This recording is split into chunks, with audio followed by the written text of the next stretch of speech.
Good evening, guys. Actually, we started recording of the the session. I would like us to put it out there. I mean, for others who will be viewing it subsequently. So I want to particularly welcome each and every one of us, particularly our esteemed speakers who are making out. I mean, this time out of their very busy schedule. I mean, studying. Yeah, I know how difficult it is for them to make out this time to come, but they are all here.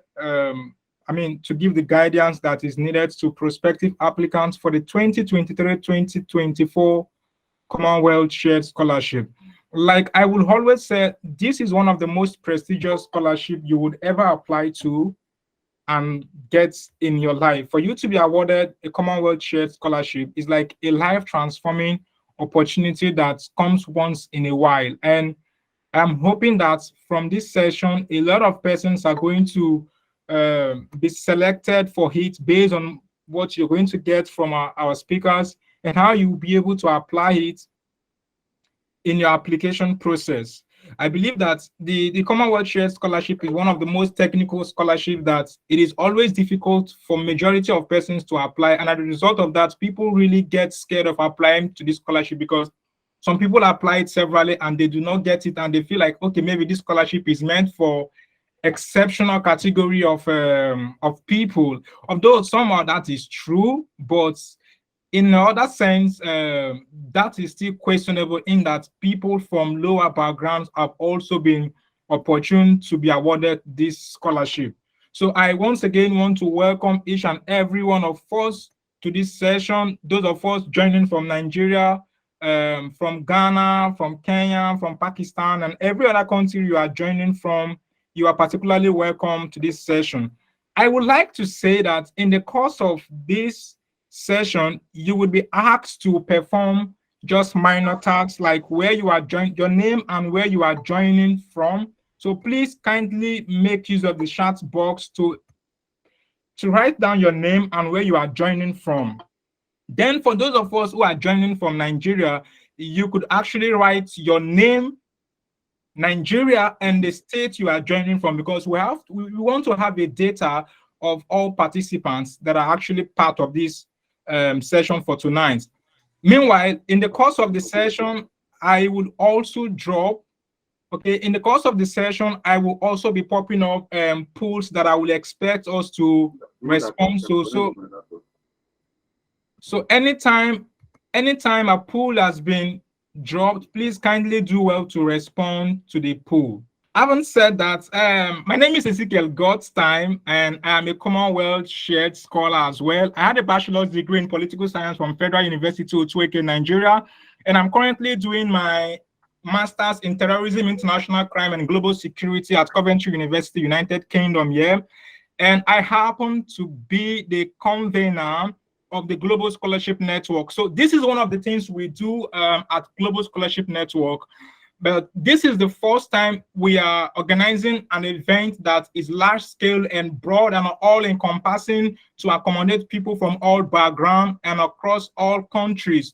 In as much as you are eligible to apply for this scholarship. Earlier, we have been doing this, but we restricted this to members of the Global Scholarship Network. And we do organize, sessions like this, not just for Commonwealth Shared, but for other scholarships as well. And we are particularly interested in providing information and guidance that people actually need to apply and secure fully funded scholarships like Commonwealth, Chevening, Erasmus modules, and other funding opportunities in the UK, in the US and other countries as well. So we basically do this. This is why we moved people to our Telegram group so we could actually keep in touch with each and every one of us that will be interested in further applying for scholarships even after this Commonwealth scholarship application. Anyway, I think I have our speakers here tonight, and these are friends that are, let me say, very dear to me. They are like brothers and sisters who've been as Commonwealth scholars, and it has been a most transforming opportunity for us. So briefly, I would just like to introduce our speakers for tonight's session. So we have 6 speakers tonight, and they will be walking us through the entire Commonwealth Shared Scholarship application process from, starting your application, like selecting your program, selecting the CSC team that probably you should be applying under, to selecting your university, and also to filling the application form, and also writing the essays, which is the most important and critical part of your application process. Tonight, we have about 6 speakers. Our first speaker tonight will be Goshen Matthew, and Goshen had a bachelor's degree in biochemistry from Caleb University, Lagos, and is currently studying for his MSc in biotechnology at University of Nottingham, and is also a Commonwealth Shared Scholar for 2022. His research interest is derived on the fact that unhealthy situations will not change if nothing is done about them. And also, his research interest revolves around personalized therapies, drug targets, modeling, repurposing, and designs. So Goshen actually, is one of the persons that I've come to admire, because this guy is loaded beyond Commonwealth. He has been contributing in no small way to event like this. Giving our youth the opportunity that they require to successfully apply and also win scholarships. And he has been supporting across different platforms. Goshen, you are welcome. All right, so we also have our second speaker, Grace Okorafor. She has a bachelor's degree in business management from Rivers State University, and currently she's studying for a master's degree in gender and international development at the University of Warwick, United Kingdom, and she's a Commonwealth Shared Scholar for 2022 as well. You are welcome, Grace. Thank you. Good evening, everybody. Good evening. It's nice to meet you all. Our third speaker tonight will be Covenant Kinika. Covenant, I can see you. I was seeing you earlier.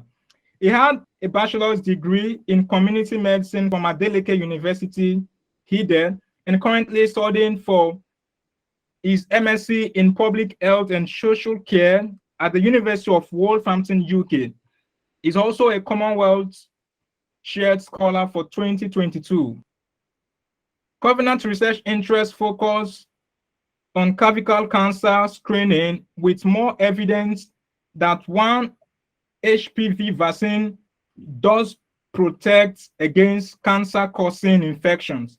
Currently is researching with the Institute of Cancer Research, London, and the National Health Service, NHS, Birmingham. You are welcome, Covenant. Thank you, everyone.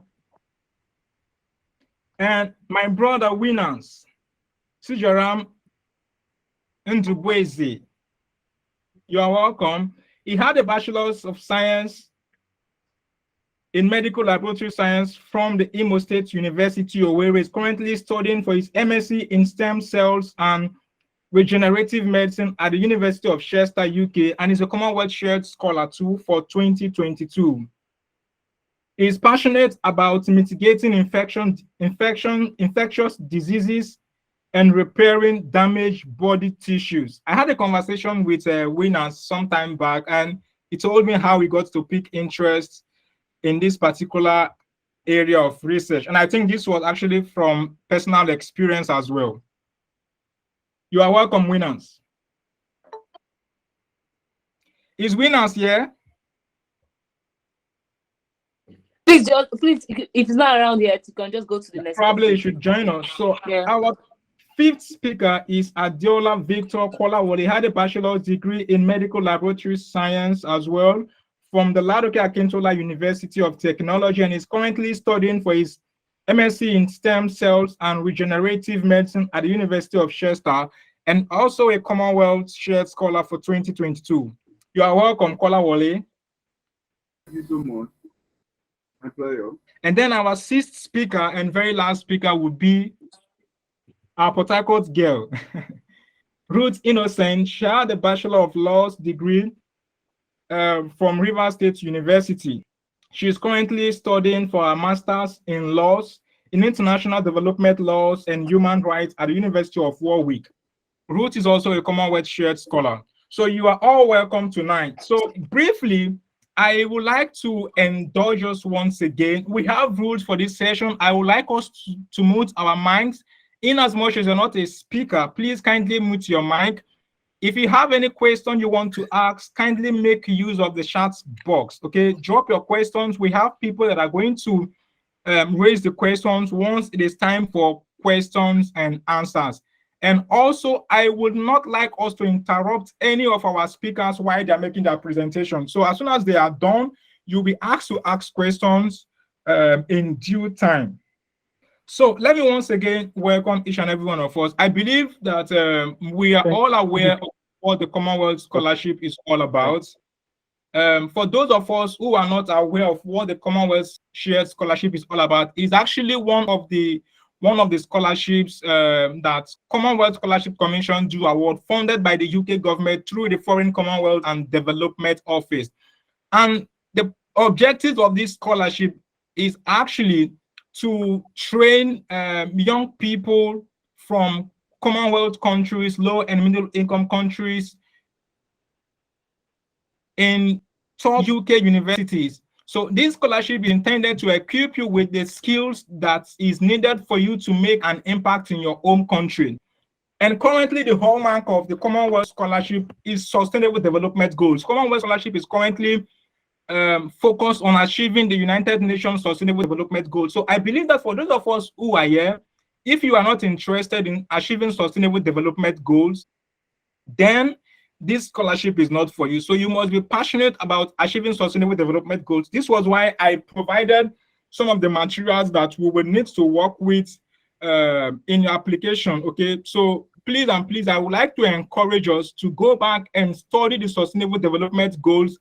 I have provided that in our Telegram platform, and even after this session, I'm still going to be dropping them again. So for you to be able to apply for this scholarship successfully and be deserving of a Commonwealth Shared Scholarship Award, you must show passion to achieve sustainable development goals in your area. So look at your environment, look at your community, look at your country, see where a particular sustainable development goal is being underachieved, and then identify a capacity gap that you would want to fill. So you have to be passionate about it. So if your interest about this scholarship is that you want to japa, you will not get it.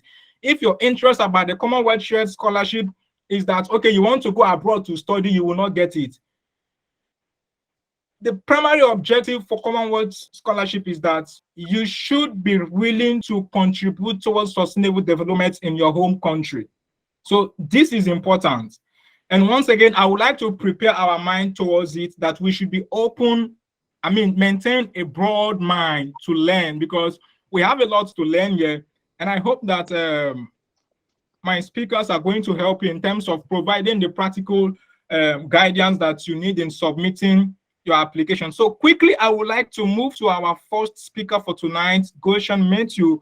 And Goshen should be talking about the application process, the Commonwealth Shared Scholarship application eligibility and selection criteria, and then the application process itself, how you can apply for the scholarship, and also how you can apply for admissions. Because the one unique thing about the Commonwealth Shared Scholarship is the fact that you would have to submit 2 separate applications for each of the programs you're applying to. So you'll be submitting a separate application for admission in the eligible UK university and apply for the scholarship to fund it. So this makes the scholarship application process to be very, very stressful. And this is why you have to be resilient and determined if you are ready to apply for this scholarship. So I would like to open the floor for Goshen to make his presentation. You're welcome, Goshen. Yeah, thank you, everyone. Can you hear me? Good evening from this part of the country or the world. So my name is Goshen. Can someone just see if you can hear me, if I'm clear enough? Yeah, we can hear you, sir. Okay, yeah. So my name is We can Goshen. hear you. Thank you, Ruth. We can hear you louder. Yeah, so I'll be talking on the Commonwealth Shared Scholarship eligibility criteria and the application process. So I would just like to share something from the website. I don't know if God's time can help. Yeah, that is permitted actually. You can do that. Okay, let me see. Share screen. Can you see my screen? No, we can't. No, No, we can't. No, not yet. Okay, it's coming up. It's coming up. Yeah. Okay, yes, I can see it Yeah, now. we can see now. So this is the Commonwealth Shared Scholarship website, the FCDO website. It has like packed powerful information about like what you need to know about the Commonwealth Shared Scholarship. This is your first.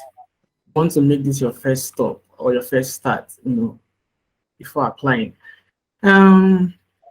So like to apply, you need to be aware that we have like eligible countries that are allowed to where they pull out scholars from. We have like there are 54 partner Commonwealth countries from which different scholars are selected from. There's a way to do the ratio based on population and all that. But basically, there are like 54 countries. So you want to check if you have from such a country. Basically, Nigerians are part of Pakistani, and you just want to check. You could just click here. You would see the list of countries that are partner with the Commonwealth scheme. So after you do that, you want to check. You want to be sure that okay, you have the basic documents. You meet the basic criteria. These are just basic requirement that you need to meet before you even apply for it. One is you need to be sure that you will be able to resume school next year, September. And because if you're applying now, you'll be resuming next year, September, next year, fall, if you get a scholarship. So there's a caveat about, not really a caveat per se. Okay, Commonwealth says that, okay, you need to have like a minimum of 2-1. That is second class offer to apply for that, but like that shouldn't, deter you if you have a 2-2. I've seen people with 2-2 win prestigious scholarship too. But like these are some basic requirements that you need to have. 2-1, you need to have your certificate, like from your university, from your undergrad university. You need to have the certificate. You need to have the transcript. Very compulsory, because those two documents are what you would submit at the final stage of your application before you wait for the further steps if you would be awarded. So if you haven't got your what's it called now? Your certificate and your transcript of result, is going to be a little bit hard for you to apply. So this page is showing you like some of the basic candidate eligibility criteria that you must meet to get the scholarship. As I've said, obviously you need to be a citizen of one of the Commonwealth countries. As I've said, we have 54. I think Togo and Gabon, they were just they are recent partner countries with the Commonwealth. So in case you're from Togo or you're from Gabon, yeah, you can apply this year. And the thing is, when you go to the application portal, if your country is not listed there, obviously then you're not eligible. Like if your country is not there, that means your country is not a partner country, so you can't even apply. So, but basically, like most of the, I want to guess that like most of us on this call are probably from Nigeria, Ghana, Togo, and the likes, and obviously all of us are eligible to apply for this scholarship. So, okay, Commonwealth to say that for you to be sponsored, you should not be able to fund your studies yourself in the UK. I mean, if your dad is not like a very, very like politician or stuff like that, studying in the UK is really a lot, of money per se. So, yeah, it's a really good opportunity. So that is for the basic candidate eligibility. You need to be from the Commonwealth country, have a minimum of 2-1.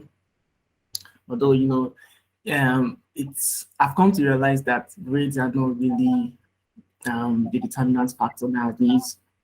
If you have low grades, you could back up your applications with other things like leadership or determining, which the other speakers will talk about shortly, and so many other things that are into play to get the scholarship. So let's move to the application process. So just like God's time said, it's a two-way simultaneous application process. Like he said, you would first have to apply first via the website to Commonwealth. You fill the form. Another speaker will talk about how to fill the form shortly. So there's a form which you would fill. It has a number of essays. The essays are divided basically into 4 parts. We have one, the development part. We have another one, the career part. After you check that, you see that you meet the basic eligibility criteria. You have, obviously, you're going to graduate, say, you have your certificate already. You have the transcript, your unofficial transcript, by the way. You don't need an official transcript. The one, your student copy, is fine. You have your certificate that shows your whatever that you've completed your BS in, whatever. And then you're a permanent resident in the Commonwealth country, because some people can be in the UK and want to apply for the Commonwealth and all that. I don't think Goshen, I think some people are not seeing your screen anymore. Are you still sharing it? No. I've I've stopped sharing my screen. You can look at my face. Not ready, I'll share this. So okay, but if you want me to, okay, I can just put up let me just put up my screen again, since they want to see my screen. Your entire screen. Share. Okay, so yeah, this is it. So yeah, when you see you meet the basic criteria, then you apply. Yeah, how to apply. This is it. Yeah, how to apply. You apply. You click here. It takes you to the portal where you choose your country, where you're from. You put in your mail ID and stuff like that, and then you get access to the main application form and questions. So it's a two-way simultaneous process. As I've said, first of all, you need to apply via this particular website. Yeah, you can see it says that applications for Commonwealth Shared Scholarship must be made using the CSC's online application system. So you have to submit an application here first, and then, so like on the when you go to the application portal, probably the other speakers will go in depth into that area. When you go into the application portal in depth into the site, you would see we have like predetermined universities and courses. If you check here, you would see some of the courses that are whatever. But then if you go when you're ready to apply, you can always screen out the universities and the courses you want to choose, right? For instance, I'm at the University of Nottingham studying biotechnology. Biotechnology MSc might not be available at Imperial College London. So you have to check the site and know which university you're going to or which courses you're going to. So like it's predetermined. You don't just say, okay, I want to study biotechnology in UCL or at Oxford. No. The question is Oxford a partner university for that particular course for this particular year? So that is the question, because obviously, you want to go to very, very renowned school, but then the course might not be there and all that. But like almost all courses are covered, irrespective of the background. That's what I tell people. Like, for instance, if you study, say, English language, there's always a course for everybody. It might not be English language like that. For instance, I studied biochemistry, and here I'm doing biotechnology. It's not biochemistry, but then it's you can always relate biotechnology to biochemistry. We are now moving into some kind of interdisciplinary studies, so you don't really have to study what you need in undergrad, in postgrad. It's flexible. I can relate some of the things I did in undergrad biochemistry to what I'm doing now in postgrad biotechnology. So you should be open, flexible. Don't say I'm looking for just English language, masters in English language in the university. You might not see that. You might see something like digital learning and stuff like that, maybe media and stuff like that. So, so it's a two-way application process. You apply online, and then of course there's a deadline. You should apply on or before this particular date. It's not gonna they're not gonna extend it whatsoever. So if you don't turn in your applications on or before the 13th of December 2022 at 4 p.m. GMT our time, you're likely not to get your application package assessed for an opportunity. So you want to turn it in early. So yeah, so after you submit online, you can as well simultaneously prepare your application package to the university that you want to go into, that you're applying to on the Commonwealth website. Ghost time said something about it being stressful. It is really stressful. So, but like for my own experience, what I did was that I applied first to, because I applied to about 7 schools. That is one bit about the Commonwealth Shared Scholarship. You can apply to a lot of schools as long as you meet the criteria and you have the background and you can tailor your applications to each and every one of them, because you have 13 essays to write. I think 13 or 12. The other speakers are going to talk about different essays, in parts. So you're going to write essays for all these schools, and you can apply to as many as you like. I've heard people apply to like 15. I'm like, wow. So like, there's no limit actually, as long as, let's assume, for instance, I studied biochemistry and I see biotechnology in like 10 schools. I can shoot my shot to all 10 schools, right? So it's not like you must apply to only one and then stop. But then you want to turn in good applications. So you don't want to send half-baked applications to all 10 schools. So if you can submit really good, strong applications to all 10 schools, brilliant, do it.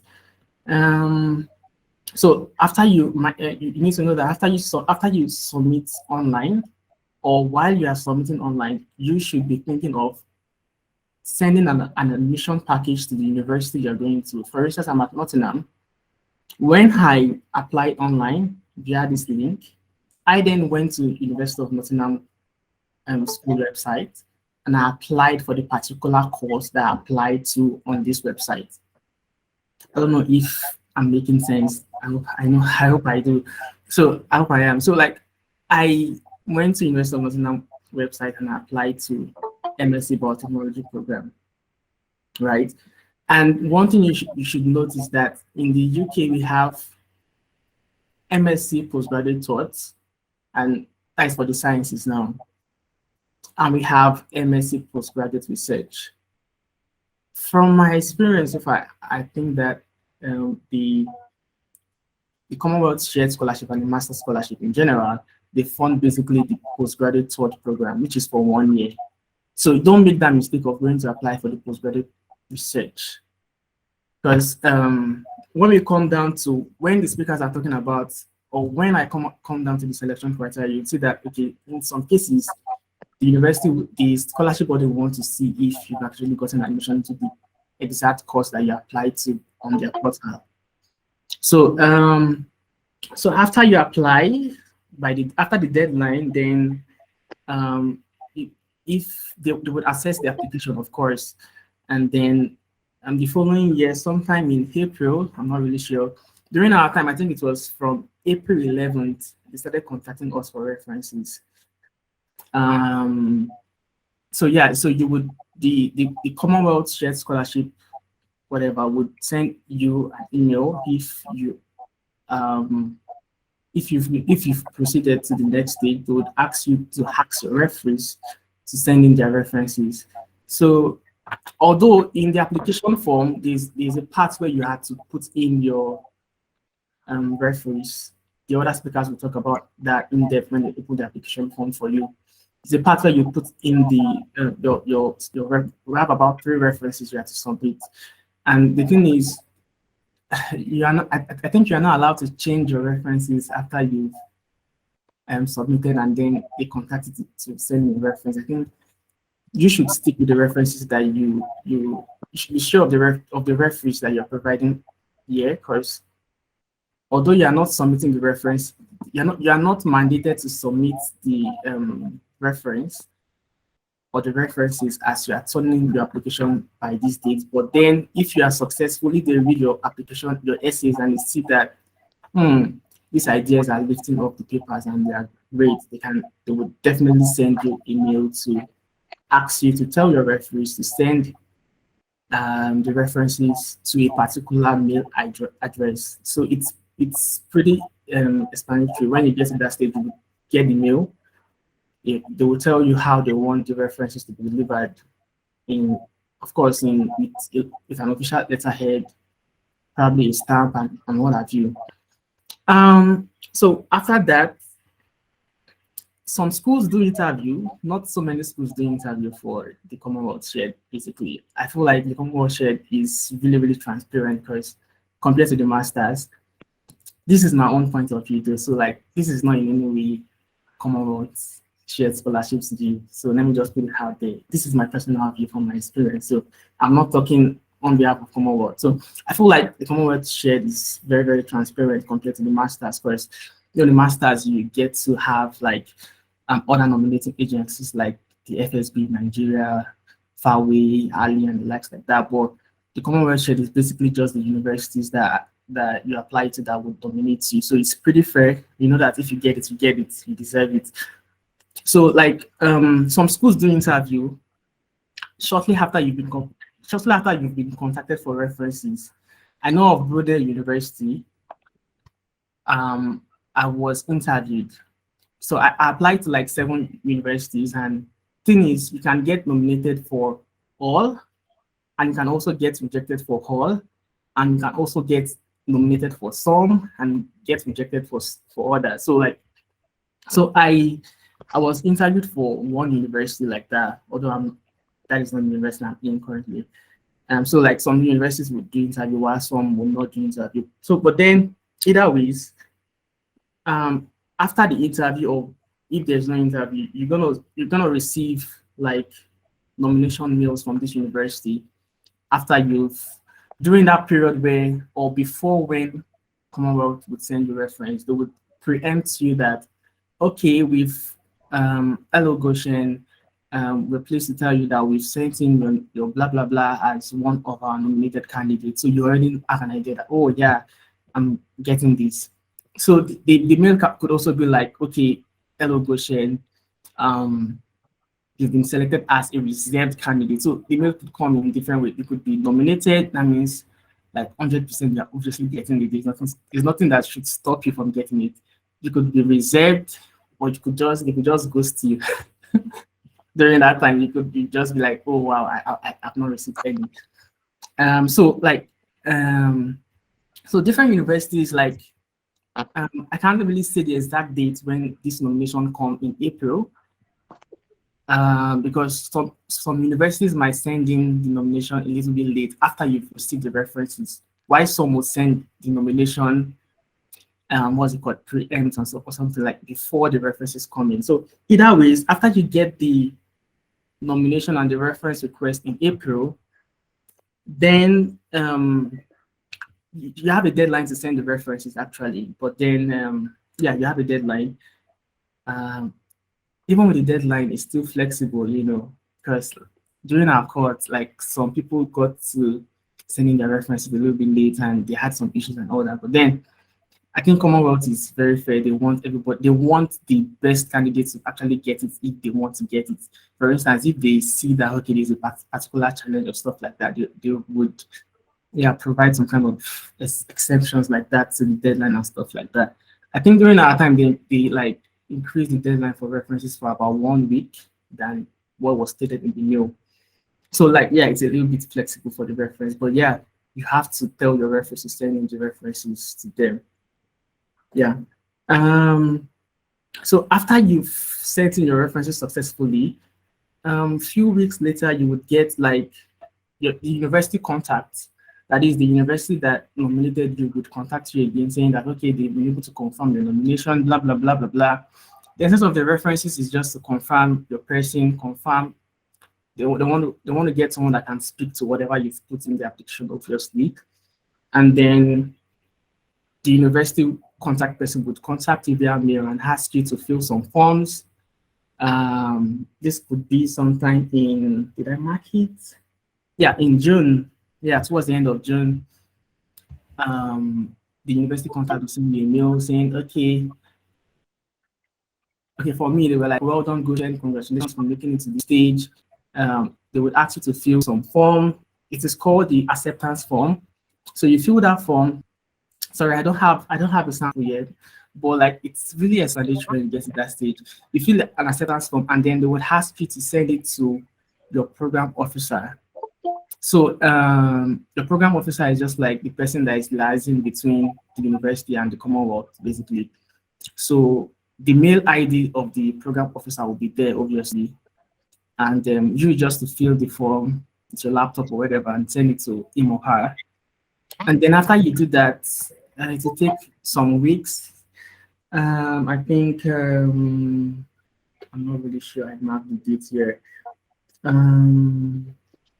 But basically, yeah, it takes some weeks. Then the program officer would contact you again, saying that, okay, thank you for accepting the scholarship. They will now attach the final award letter, attach the confirmation of award, blah blah blah. Attach all that detail that you need for probably visa, flights, pre-departure event, and whatever. Then you know, yeah, you're a certified scholar now. You can now post, you can now do whatever you want to do. Meanwhile, when you get the acceptance form from the university contact, in a case whereby you apply to 7 schools like me, you are at liberty to choose which one you want to go for. You can just weigh all of them down. Okay, University of Nottingham, this, which one do I prefer, which one ranks best. You can do all the whole gimmicks there. But then basically you can't go to all schools, obviously, so you have to pick one school. So like at this point, upgrade happens.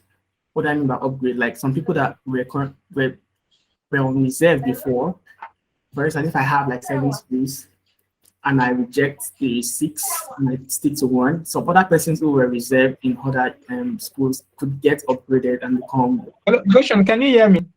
Yeah, I can hear you. Yeah, so could you summarize in 5 minutes? Yeah, sure. I'm almost done.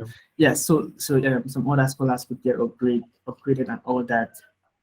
And then towards basically it's from the application period, which is ongoing now, till when you get your final award, is about, on an average, it takes like about 9 months for you to get your final award letter, and then you start preparing for the visa, flight, and all that. So in 3 minutes, let me just summarize the the selection criteria. Basically, I had it. So like I wanted to show you guys like how they select scholars. Yes, the selection criteria. Just check the selection process. Selection process. Check the selection process. Yeah, go down. There's a document down. Yeah, click on that document and open it. Okay, yeah. Thank you. Yeah. Yep.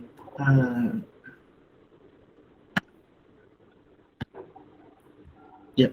It's popping. Okay, yeah. Thank you. Okay. So yeah, this is like what they look at to select the scholars. So we're not going to look at these. These are for like the Commonwealth PhD. So let's scrap this out. So basically, you look at what you've attained, in your undergrad. If you have the first class, they're attached points to all these things. So that's why I said that if you don't have like a first class or a 2-1, you can do very in your study plan and your development impact, and you tend to even get the scholarship. So it's like a holistic process. So look at your academic achievement, look at the quality of your references. Honestly, I feel like the not so much is attached to what your referees write about you. Obviously, they're not going to write so bad about you, but because the references are sent in after being nominated. So like, don't really be pressured about what is going to be on your reference. Now focus on basically reflect on if you have had academic prizes, attach it in the application form, reflect on your publications. If you have anyone, attach it. If you don't have one, it's fine. I know people on this call that don't have publication and they got it, and they even applied to like 2 or 3 schools and they got it. So like, don't be bothered if you don't have publication. Yeah, you should really look at this critically. You know, the other speakers are going to talk about this. So like, what you want to do, how you're relating what you want to do in the school with the objectives of Commonwealth is very important. It gives them an idea that, okay, this person knows what he or she is coming to do. And I feel like that was a very strong play for me during my application, because I knew what I was going to come and do in this particular school, and that is what I'm doing. And then the development impact is very important. You must know that Commonwealth whatever is keen on impact, sustainable development goals, as you have heard. They are really keen on how you want to impact, how you want to measure it, what you want to change, what you want to see. So you want to really tailor your applications to meet all these criteria. Not just so if you fall short in one, back it up with the other. So that's why I tell people, if you don't have publications, strengthen all these other parts. Shine your strengths and dim your weakness. Thank you. Okay, so let's quickly move to our next speaker. I think we actually need to meet up with time. yeah. Last time. Yes. Can I quickly chip in some things, please? Okay, go ahead. You're free. The reason why I have to say this is because we might not actually come back to selection criteria or whatever. As we are going, we might just run through the essays and the like. So I would just encourage the applicants that when you're applying, I expect that maybe Goshen might not necessarily mention that. Some people might be seeing publications aspects. Yeah, I talked about it. I said, like, if you don't have it, it's fine. Yes. Just shine your strengths and dim your weakness. Okay, yeah, guys, sorry. I think Ruth will talk about this because and again, some schools will tell you that you should not apply for admission until you are nominated. Why some schools like Chester, like in my school, when I applied for Commonwealth, it was the day Commonwealth closed that the application closed, that the school admission closed too. So you have to take that into consideration. And when you're applying to like school like Chester, they have a special form of interest that you have to fill to show that you're interested in Commonwealth Chess scholarship. Yeah. So I feel like basically what they should do, so that the next speaker can talk, what they should do is that if, for instance, on the form you want to apply to Chester or Nottingham or any other school, also check the university that you want to apply to and see. They always tell you what is expected. Do you have to submit your application, whatever, so and so? So you note it on your book and you work towards it, and you see, can I even make it? Can I not make it? Explore your options so that you don't just submit and then the deadline for the admission is so and so day. But I think most schools in general would like, you can always apply before the next year and get the admission. But some schools like Chester, they are very stubborn. So they want you to submit the admission. Chester admission for Commonwealth Scholar will close the same day Commonwealth close. That's when they will close. And it's a very stubborn school. It's a very stubborn school. They expect you to upload a special form of interest. Chester is very stubborn. Yeah. So just check the school on Commonwealth page. Check the school on their page.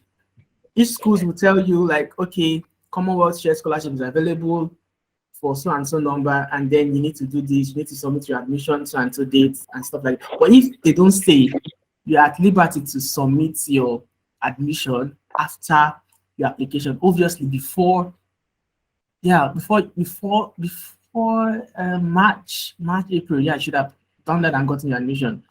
I have seen cases where guys, I think we're actually running behind time. So, I don't want to scare them. This is one of the issues that I believe that Ruth talked about this presentation. So maybe we can just move to the next.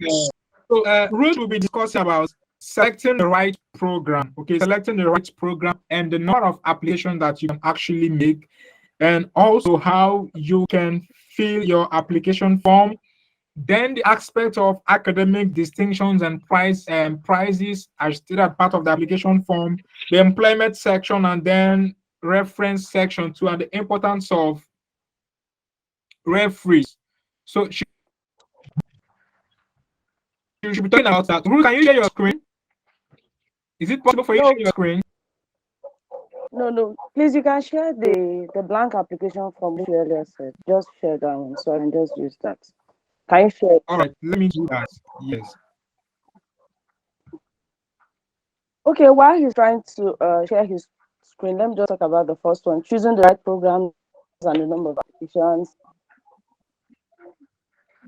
Good enough, Goshen has, by that I mean, has already told us that one juicy aspect of the Commonwealth Share Scholarship, it allows you to apply to more than one universities, and the good thing about it is that the more universities you're willing to apply to, the more chances of you getting nominated. So you can apply to many universities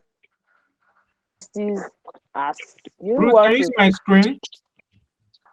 Yes, although it's very small, but I can actually use my system to do that. Don't worry. I'll be telling you how to move.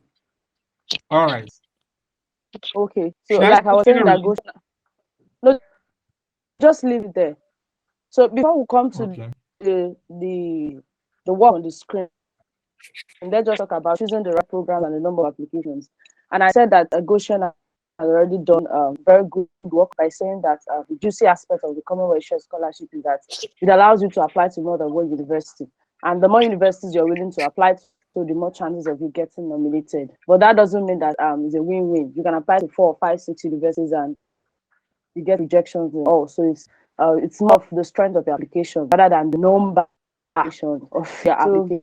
Again, another hardship of applying to many universities. Don't be in a haste to be happy because you can apply to many universities. The reason is because the more number of universities you apply, the more your essays will increase. So normally, if you apply to one school, you write about 11 to 13 essays. So if you apply to 11, if you apply to say 3 or 5 schools, so you'll be multiplying 11 essays times 3, 11 essays times 5, 11 essays times 6. Kudos, Goshen. You just said that you applied to 7 schools. I must commend you for that. I'm sure you did a good work by writing your essays. So get that. So are you ready to apply to 15 schools? Are you ready to apply to schools? Are your essays ready? Are you ready to spend a sleepless night to prepare your essays?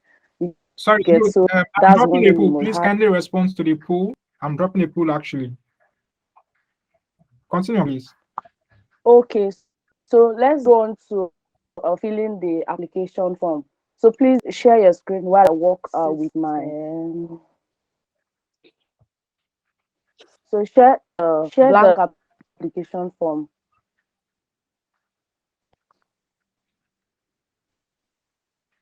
Okay, just a preamble. When you go to the Commonwealth Shared Scholarship website, when you want to start the application proper, there is an application form that you have to fill because you can only do your application via that application platform. So the application form goes this way. I'll only talk about those gray areas or the areas I think it might be difficult for you.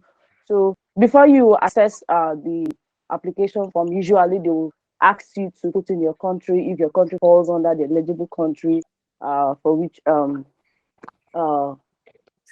Commonwealth covers or whatever. So when you put your country, I think the next stage is to put in your password, your email address, just to create an ID for you, so that when you want to log in, you can always use that ID to log in.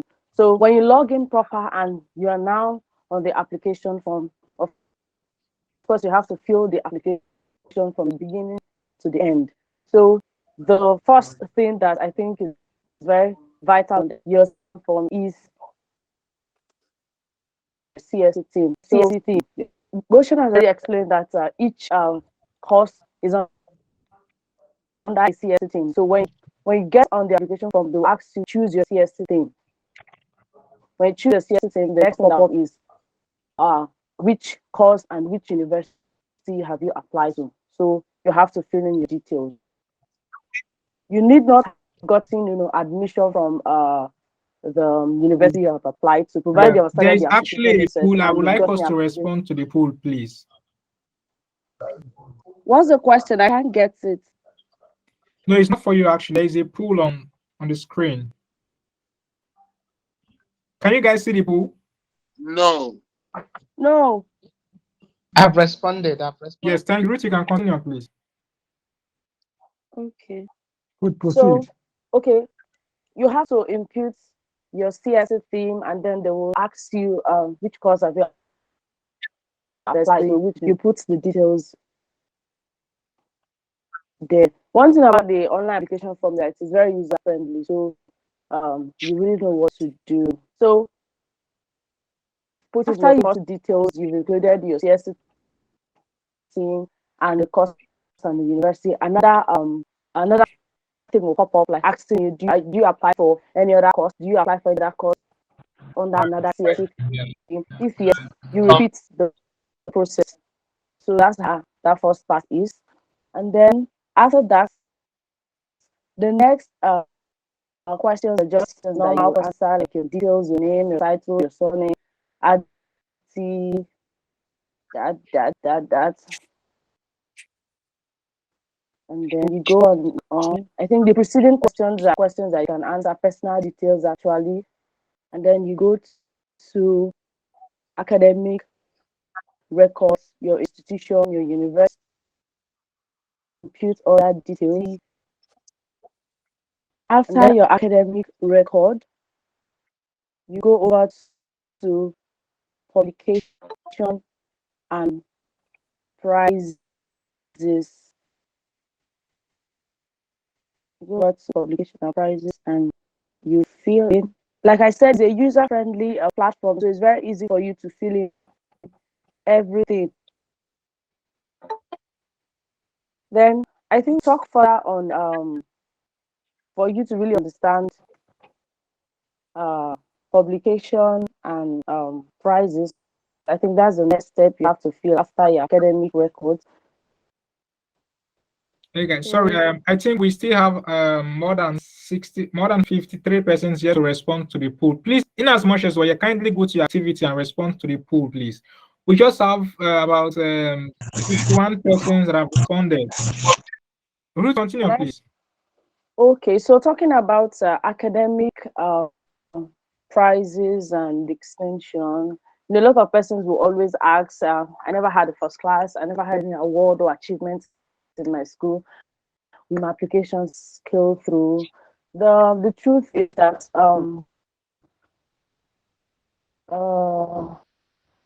I understand that some of your CVs, and LinkedIn profiles are full of awards and achievements. Please, this is the time to use them wisely. I believe awards usually access to your application, but not a must-have.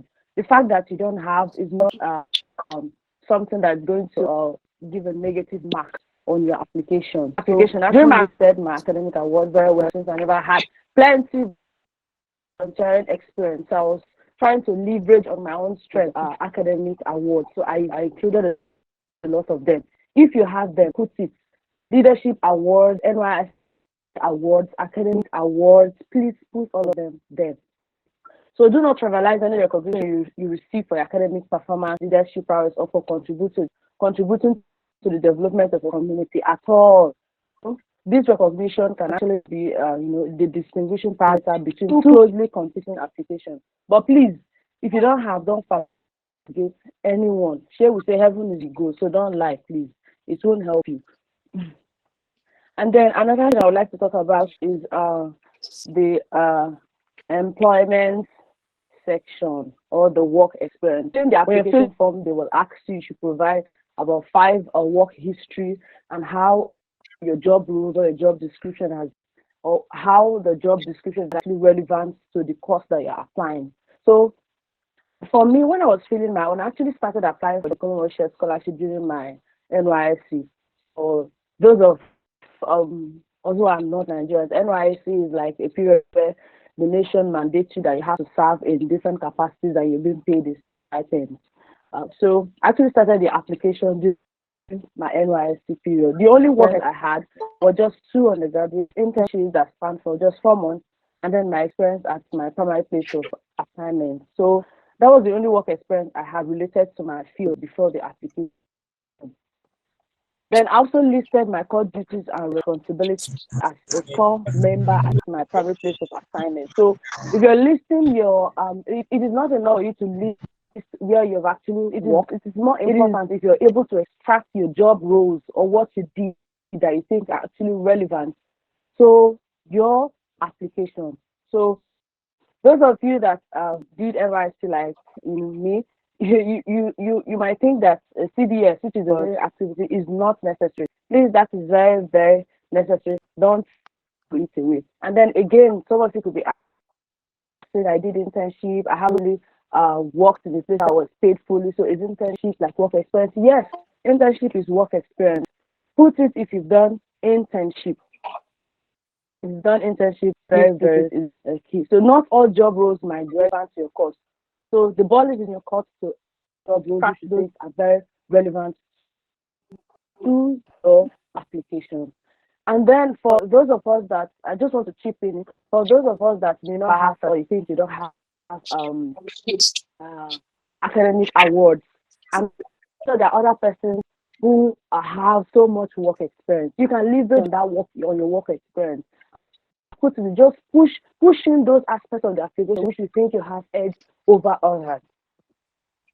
A might have a class but without work experience. B might have 2-1 but with 3 years work experience. So I think if I'm to choose between the two, I would choose the one with work experience. So because you don't feel bad. Use your work experience. Push it out. I think that would be very good to your application. And then the next one is reference and recommendation. I have to take a deep breath because a lot of persons face a lot of pressure. A lot of persons faced fire last year. This is not an area you should trivialize at all. This is a very vital part of the scholarship application process, which you will not even see content of the reference, but it can have to be on the outcome of the scholarship. If you trivialize this important aspect of the scholarship process, it might be to your own detriment. So the choice of your referees is very important, and even more important is your relationship with them. Usually when filling the application form, you'll be required to provide or submit the details of at least 3 referees, and one of them must be your current employer. The details are their name, their organization, where they are working, their position, and email addresses. So after the application process and the universities have nominated place candidates on the reserve list, Commonwealth usually send an email to the applicant to inform that they should inform their referees to send their references directly to them via a particular email address. So it is your own responsibility. I mean, you yourself that wants to apply. It is your responsibility that the has come. That's if you're fortunate enough to be nominated or placed on reserve. It is your responsibility to go and cry to your referees that please so choose someone who really knows you and whom you really have a good rapport with and can go any length to submit your references for you. You will not understand this until there's pressure or there's fire on the mountain. The experience of some persons last year was not funny at all. So you cannot get this since you know your references to your referees. You must be intentional about whom you choose as your referees. Most times you can assist your referees with some information about you. Maybe you can submit your CV to them to look through and form reference for you. But you have to understand that a good reference level that goes beyond the choosing someone that you have developed a good academic or working relationship with you over time is key. They will be more passionate to write an outstanding reference for you, from their knowledge and of your achievements.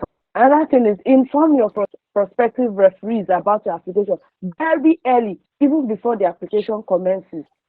Most of them might not be maybe well occupied, and you need to remind them often without being too pestering. So in other words, you must develop a good relationship with them to enforce their willingness to help you with the groundbreaking references. Not all references are sweet to look at. So if you see that that juicy groundbreaking reference, you must enter them very well. And then again, know that the references you request to submit the application process for the university admission is different from the references I have just removed somebody from the room. We actually have limited participants, and I want everyone to please mute their videos and mind if you are not speaking, please. If there is a distraction, probably I should remove you from the platform. Thank you. Continue, please, Ruth. Okay, so I was saying that note that the references will be required to submit during the application process for the university admission is different from the references you'll be required to submit by Commonwealth Shared Scholarship if you have been nominated or placed on reserve. So there are two references. For the one for the university, you have to submit and follow the university requirements. The university can tell you, okay, scan the references that you have for us to consider your admission. The one for the scholarship is actually different, you get. And the one for the scholarship is that it must be on a letter-headed paper. Like your referee must prepare the reference on a letter-headed paper, and he must submit the reference by themselves or by himself. Again, one thing that is worthy of note is that for each scholarship application, you'll be required to put the details of 3 referees. That's on the when you're filling the application form, you'll be required to put the details of 3 referees. What I mean is that if you apply to one university or one course, the CSC will require the details of 3 referees. So if you apply to 2 universities, you'll be providing the details of 3 referees. But it's actually wiser and less tasking to use the same 3 referees for all the applications. That's if you apply to more than one university. You apply to more than one university, provided can sufficiently give references for you. So my advice is predicated on the fact that praying and fasting for your different or so many referees to submit their reference is not a day's job. So if you use same referees for all your scholarship applications, let's say you apply to 4 universities, CSC will only require those 3 referees to submit their references once for all the 4 applications. So it's that easier. So I think that would just be my task. So just like a summary of what I have said, choosing the right programs and the number of applications, you can only apply to the universities that have been listed on the Commonwealth Shared Scholarship website. You can apply to more than one university, but as you apply to more than one university, you must know that your access will be double or triple, depending on the number of the courses or the universities you're applying to. Fill the application form accurately, especially those ones that are asterisked. If you see any section that there's an asterisk mark on it, you must fill it. If not, you can't go to the next stage. And then the academic distinctions and prizes, it is not a must, but if you have, please put it forth. Employment section, your internships are part of your work history. So if you have employment history, put it there. Be able to extract those relevant roles that you think are very key to the course that you're going to do. You know, they like work experience. Then you're referencing, choose lecturers or choose persons as your referees, which you think you have good rapport with them. They know you well and they can tell of you. You know, it's not the one that you're going to say, sir, please give me this. And you're like, you're disturbing me, you're disturbing me. No, I don't like, I won't. you will suffer. So please, to avoid that kind of situation, do well and choose good referees. They may not be professors, but they can give you groundbreaking references. Thank you. All right. Thank you very much, Ruth. So just for the purpose of emphasis, I would like to say that if you are nominating a particular referee, it is difficult for you to change the person after you've been either selected or requested for references. And then secondly, you cannot change the email address you nominate during your application. This is important. You cannot change the referee, you cannot change the email address, except on peculiar cases, which you would have to seek approval from the CAC before you can do that. And also, Commonwealth only accept institutional email addresses. So if you are nominating a referee, please do well to get the institutional email address of the referee you are nominating, except on peculiar cases in which they will also have to give approval for you to do that. Thank you very much. Let's quickly move to the next speaker. Winners will be telling us how you can select the right SDGs. Okay, so during your application, you'll be expected to select three sustainable development goals. And like I mentioned earlier, the Commonwealth Shared Scholarship is actually about achieving the United Nations Sustainable Development Goals. So if you are not passionate about sustainable development goals, this scholarship is actually not for you. So winners will be telling us how you can select the 3 sustainable development goals. One is very important, which is the key sustainable development goal, and others could be linked to it. So he'll be telling us how you can select the 3 sustainable development goals and how this links to the rest of your application, and as well as writing your development impact essays 1, 2, 3, and 4. So winners, are you there? Yes, I am. The floor is yours. Okay, thank you. Good evening, all. Before I proceed, I would like to add something to what Gostheim just said with respect to the referees. Yeah, it's usually best to make use of an institutional mail, but in a case where your referees don't have and you can't have access to anyone that has an institutional mail, you can also make use of a personal mail, because I made use of personal mails and it really worked for me. So, but don't, because you don't have access to institutional mail, you don't throw in your application. So I'll be walking you through the development goals. We all know that we have 17 SDGs. Yeah. Previously, they were known as Millennium Development Goals. That was when we were still in secondary school. But after 2015, I guess it was changed to Sustainable Development Goals, and we have 17 SDGs. So on the CSC side, you have like 6 teams: science and technology for development. You have strengthening global peace, security and governance. You have strengthening resilience and response to crisis. These 6 teams are linked to specific sustainable development goals. Now, some of these SDGs are linked. So just like GT said, that's God's time, just like he rightly said, yeah, you have a core sustainable development goal that you are kind of passionate about actualizing. So as a leader, not just because you're applying to Commonwealth scholarship, no, but as a leader in your respective communities, you should be committed to achieving or actualizing a particular SDG. And being a leader does not actually mean that you are holding a particular position. No.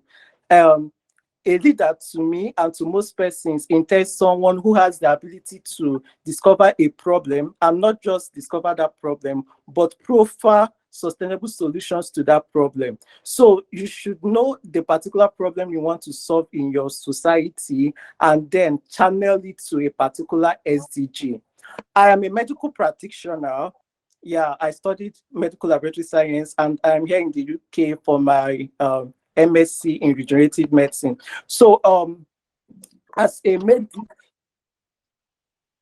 Sorry, I actually dropped a poll on the chat. So just check there's a poll on the activities. If you heard about the Commonwealth Shared Scholarship prior to this event,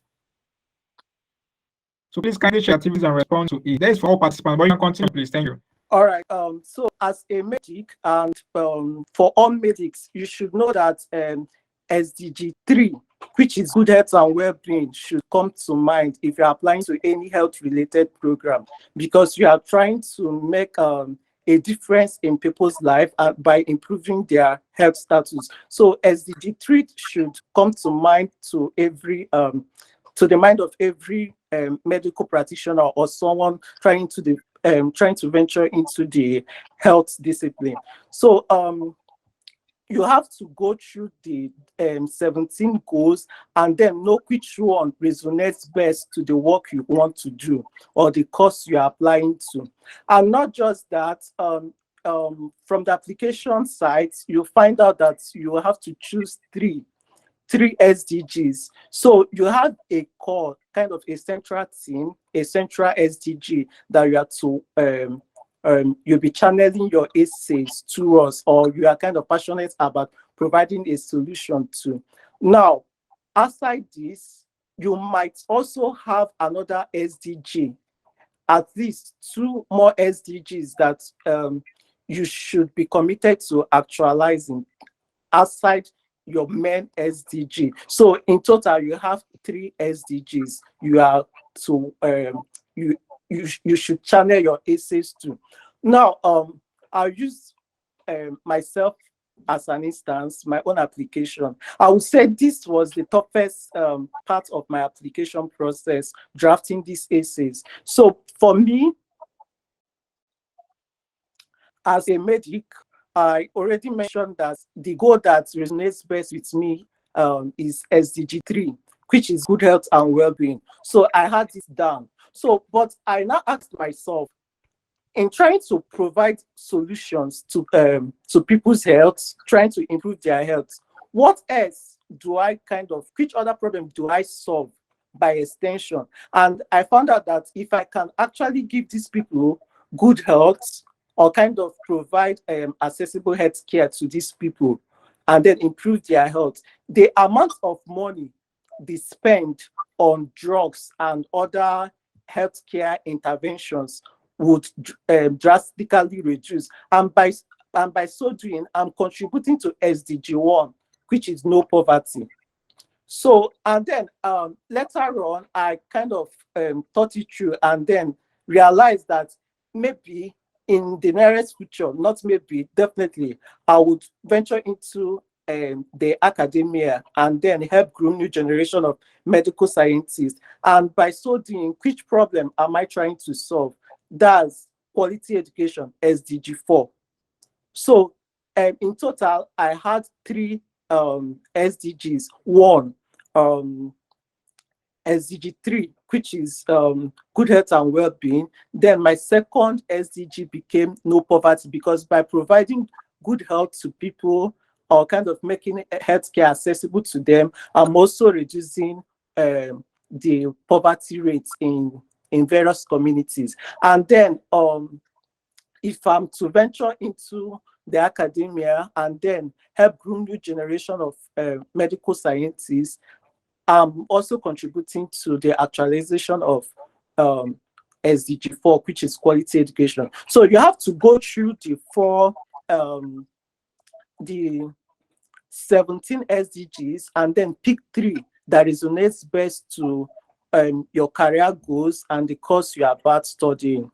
So that is it. We will now go. We now proceed to the different development impact questions. The first question I have here, I can't share my screen, so sorry about that. So the first question I have here. Okay, let me share the screen for you. Let me share the screen for you. I think it should be there. Please, the poll is still ongoing. Kindly respond to the poll, please. Let me share my screen for you, please. Okay.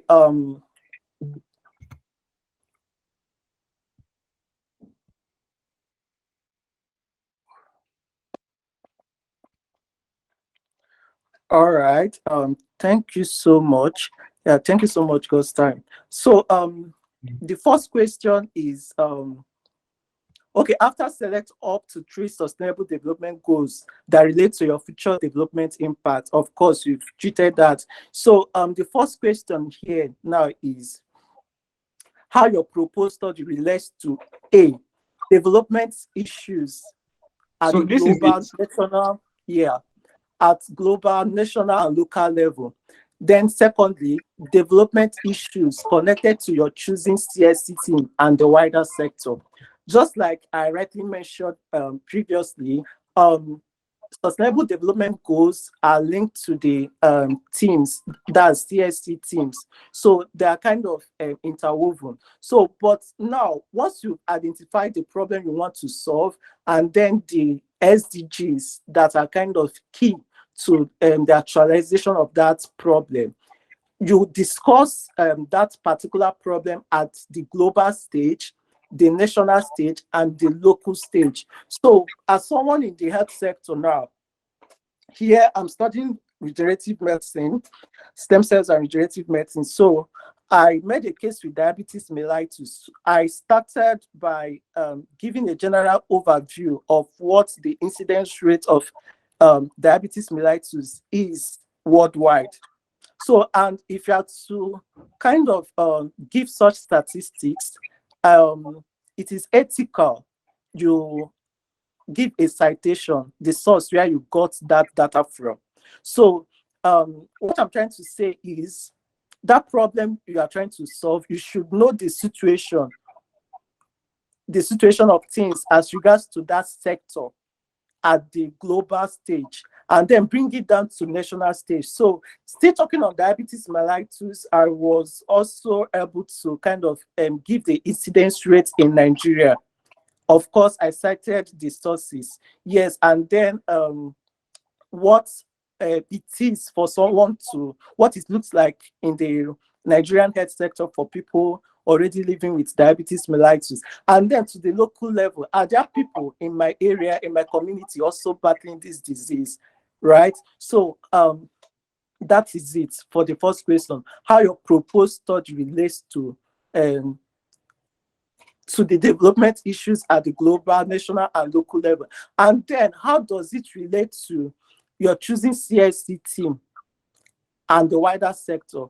So this problem I stated now, diabetes mellitus, which is ravaging so many lives, not just in Nigeria and then the state I'm from, but in Africa and then the world at large. How does it relate to a CSC team? So that's my proposed course now and the CSC team. Well, my proposed course was under science and technology, right? But it can also fit in to which other one? The health aspect, the health team. So, but since it was under science and technology, I needed to make a case with science and technology. And then I realized, I did my research and found out that my course actually have some molecular skills that I would be able to get from it. So it's kind of exposing me to technology because basically we are working on tissues engineering. So the technologies fit for eye repairing tissues, kind of creating maybe new pancreatic tissues for patients living with diabetes mellitus. So that is it. And then the wider sector in general. So you should be able to do maximum research before you can actually write these parts of your essays. Now, the second question, due to time, how do you intend to apply your new skills and qualifications when you return home? So I've already told them the problem. I've already stated the problem. And then I'm coming to the UK to study a particular course at a particular university to gain knowledge to be able to solve this problem back home. So how do I now apply these new skills? How will my new skills help me solve this problem back home? Right? So that's when I returned back to Nigeria. So what I did was I did another research and then found out the skills, the exact molecular skills I'm going to learn while studying here in the UK. So I found out that I can actually improve on my research skills, not just my research skills. I can actually garner, kind of hone my laboratory skills in carrying out efficient research, not just efficient research, but high impact research. And here I'll be doing some presentations, so I will improve more on my presentation skills. So how will these skills, this set of skills, help me actualize or kind of solve this problem back home? So something like presentation skills, I can use it to launch campaigns, right? Launch campaigns, create awareness on diabetes mellitus, preventive measures, and other. That's for the presentation skills. Now, for the molecular skills or the research skills, it will help me, these skills will help me intensify my research or kind of upscale my work when it comes to research in the area of diabetes mellitus. So you should do your research and then know which skills that you are kind of that your program would equip you with, and then how you'll be able to use these skills to solve the problems back home, or the problems you've already told them that you are passionate about providing sustainable solutions to. The third question, what you expect will change in development? What you expect will change in development terms following your studies, including the outcomes that you aim to achieve, the time frame for their implementation, who the beneficiaries will be. I think to an extent, if you have to write your personal statement yourself, yeah, you should be able to answer these questions efficiently well. Now, the first part of the question has the outcomes that you aim to achieve. So what are the problems? You've already stated the problem you want to kind of solve. So what This helping. outcome? Yes, exactly. What outcomes do you intend to achieve? So for an instance, someone that has already stated the problem that he wants to mitigate the incidence of let's say diabetes mellitus, or kind of help in the management of diabetes mellitus, or help improve the lives of people already living with diabetes mellitus. What outcomes do you aim to achieve? I don't understand. So in this case, if you are speaking on this, or you are writing on this particular issue, you should be able to work with statistics. It may not actually be correct, but you should have a projection. Okay, this is the number of persons I want to reach out to.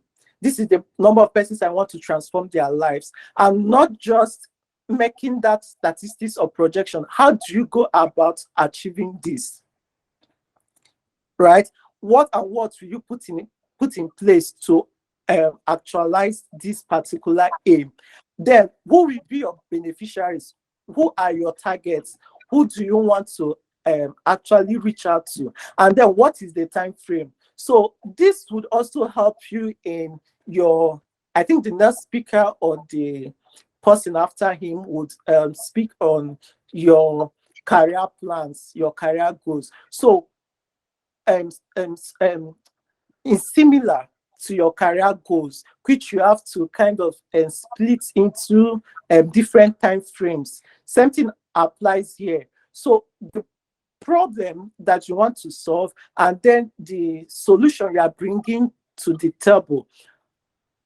What is the time frame between so time, the time you return back to Nigeria, and then maybe in the next 1 year, how many persons will you reach out to? How many persons will you transform their lives? What and what will you put in place? So that is it for that question. And then the last question, how the impact of your work could be best measured. Very interesting. I think I had to sleep over this particular topic, this particular question, before I was able to come up with answers. So a situation whereby you want to be, okay, you are passionate about, I will always use the health sector since that's where I belong. So you are passionate about improving the lives of people, and you intend doing that, that's health-wise, and you intend doing that through research, quality research, high impact research. How would this be best measured? So you can tell them that if you are doing research now, this is me telling you what to write, which is not meant to be. So in that case, you might tell them that your ResearchGate account, your Google Scholar account would be repository for most of the projects you are going to carry out.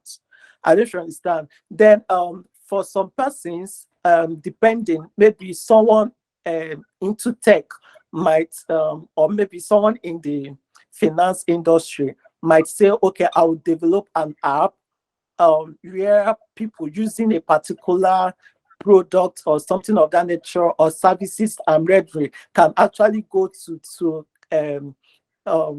rate my work or my project, and then give feedbacks. So in essence, or kind of in conclusion, what this particular question demands from you is that impact you want to make, that problem you want to solve, how can we know the extent you've gone?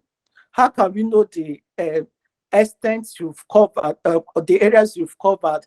How many lives have you been able to touch? How many lives have you been able to transform? Because you've already stated statistics that, oh, these are the number of persons already having this problem, right? It may not be true in the actual sense, but someone did that research, which could be biased, but you're already working with that particular research or figure.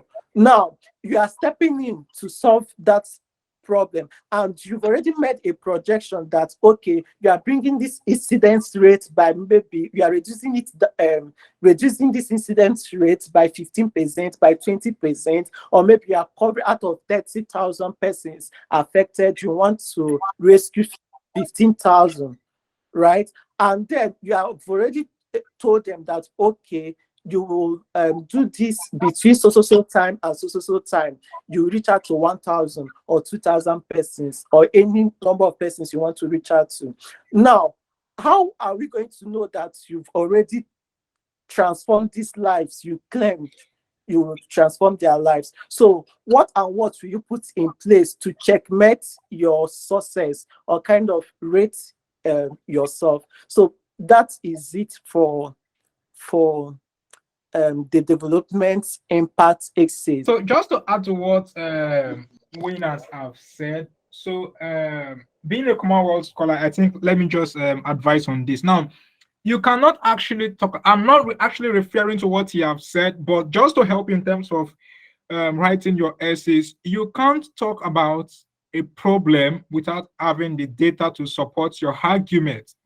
So this requires that, let's assume that you want to actually talk about HIV, HIV in Nigeria. Maybe your research interest, you're passionate about HIV, or you want to talk about insecurity, you want to talk about poverty, any aspect you want to talk about that you are passionate about solving a problem, you would need to get data to back your claims. You can't just write from anywhere. You can't just go to your village, and because you see poor people in your village, you're writing about poverty in your village, nobody's going to listen to you. So they actually want to see that this issue is actually a global issue that transcends from the global to national to local level. And in doing this, one of the things that will help you, that you should get data from global reports, like from the World Bank, from the IMF, from the UK government official reports. You can get data from the US State Department.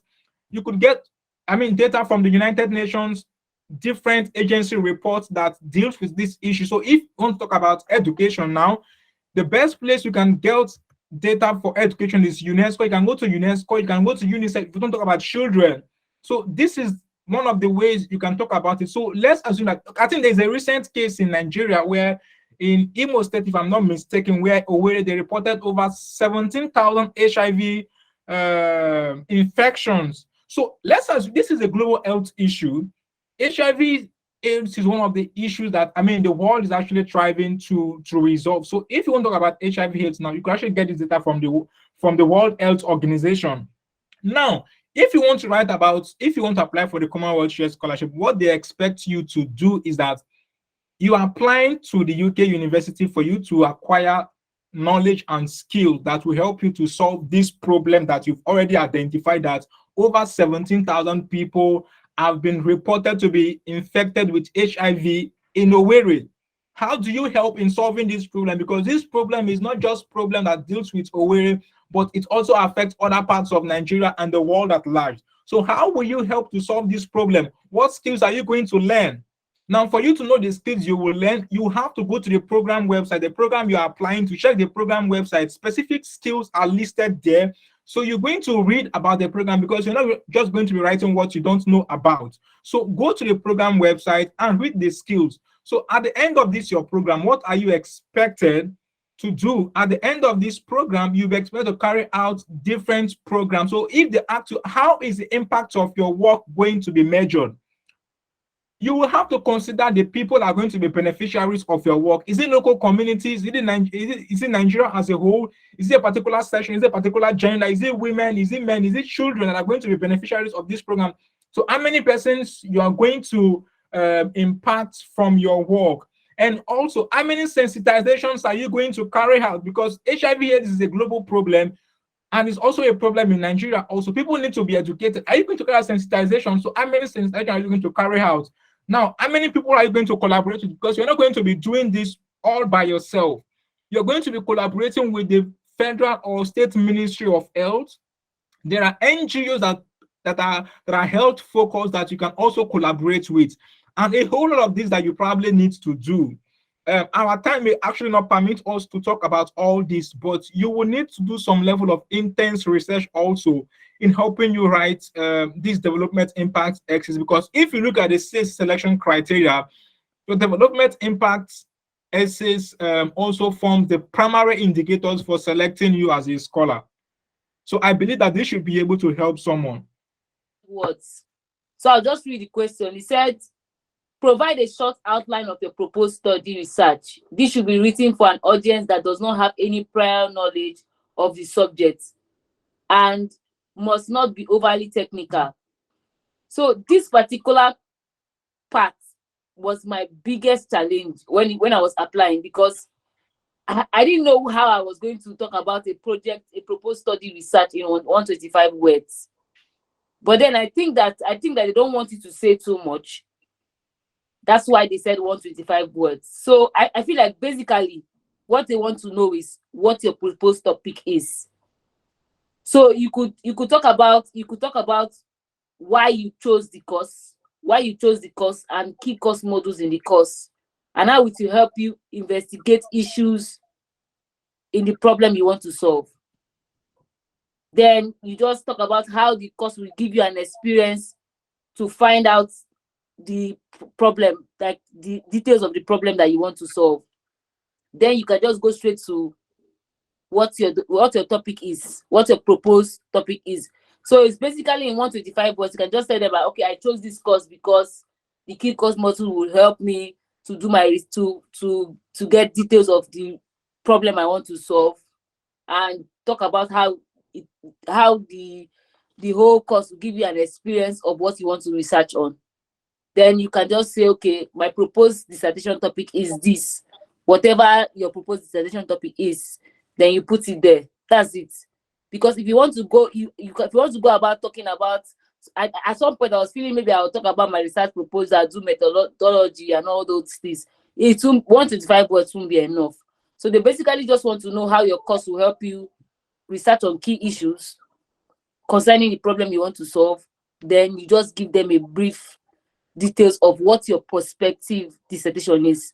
So don't be so scared about when they say dissertation topic. It might not be what you will study when you come here. It's just give them a view, give them a clue of what you want to come and study.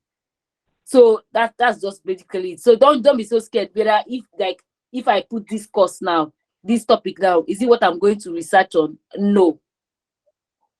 It's a prospective. That's why it's a prospective topic. It might be what you will research on, it might not be what you will research on. So just have that in mind. That's it for the study outline. Then I'll go to the Okay, so detailed Grace, can you hear me?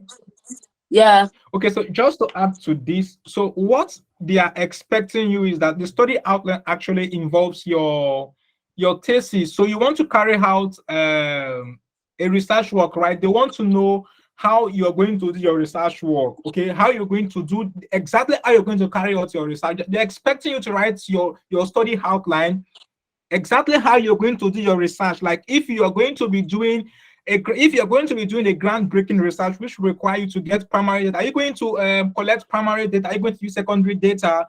How are you going to analyze your work? These are some of the basic things they're expecting, because they also expect that they wouldn't want you to travel from UK back to Nigeria to go and collect data. So how you are going to do your study, because this gives them an idea of exactly what you want to do. So just to add to what you have said, so they expect you to write an outline. It could just be 5-6 bullet points of how you want to really carry out your study. Okay, thank you so much, God's time. Another thing that I want to say before I go to the next phase, there are different approach to these things, you get. So just what you have to know that your ideas are unique. Do you get? We are giving you what steps and guides, but then know that okay, it must not be as we have said it. You can be creative about what they want to see creativity, so you can be creative and then you still get it. So it must not be this is how they said it and this is how I would do it. Do you get? So in as much as we are giving our own opinion and how we were able to scale through, you should know that your ideas are unique. Your ideas, what you know, are unique. So you just need to fine tune it and use whatever we're saying as guide. So I'll go to the the detailed plan of study. So I'm going to read the question. It said, provide detailed plan of your proposed study. The selection panel will want to understand why you have selected your proposed courses and universities. You should remember that although the selection panel will be well informed, they are not likely to be specialists in your subject. So describe clearly why you have chosen your proposed study and universities.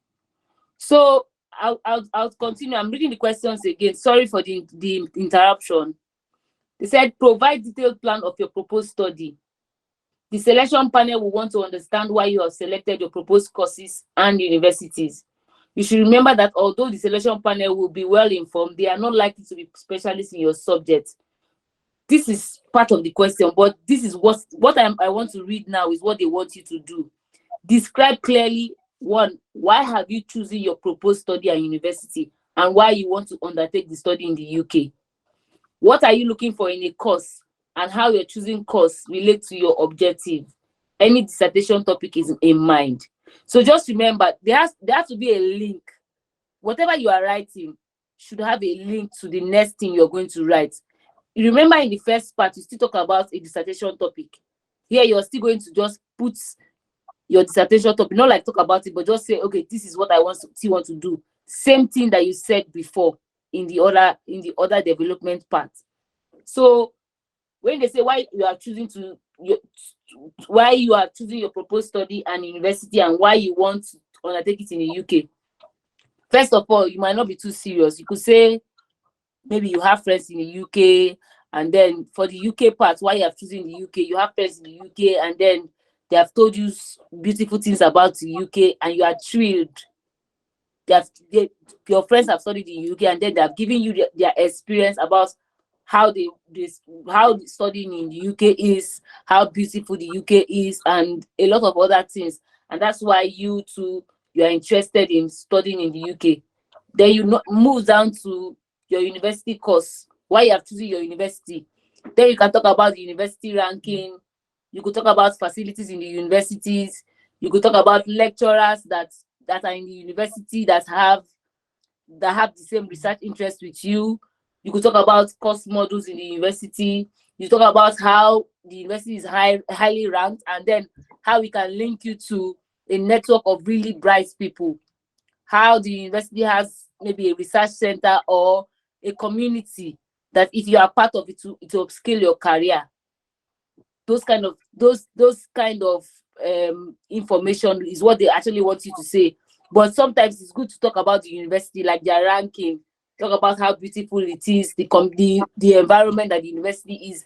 You can just be creative about it. It mustn't be just as I'm saying it, but then you can be creative about it. Sometimes they want creativity.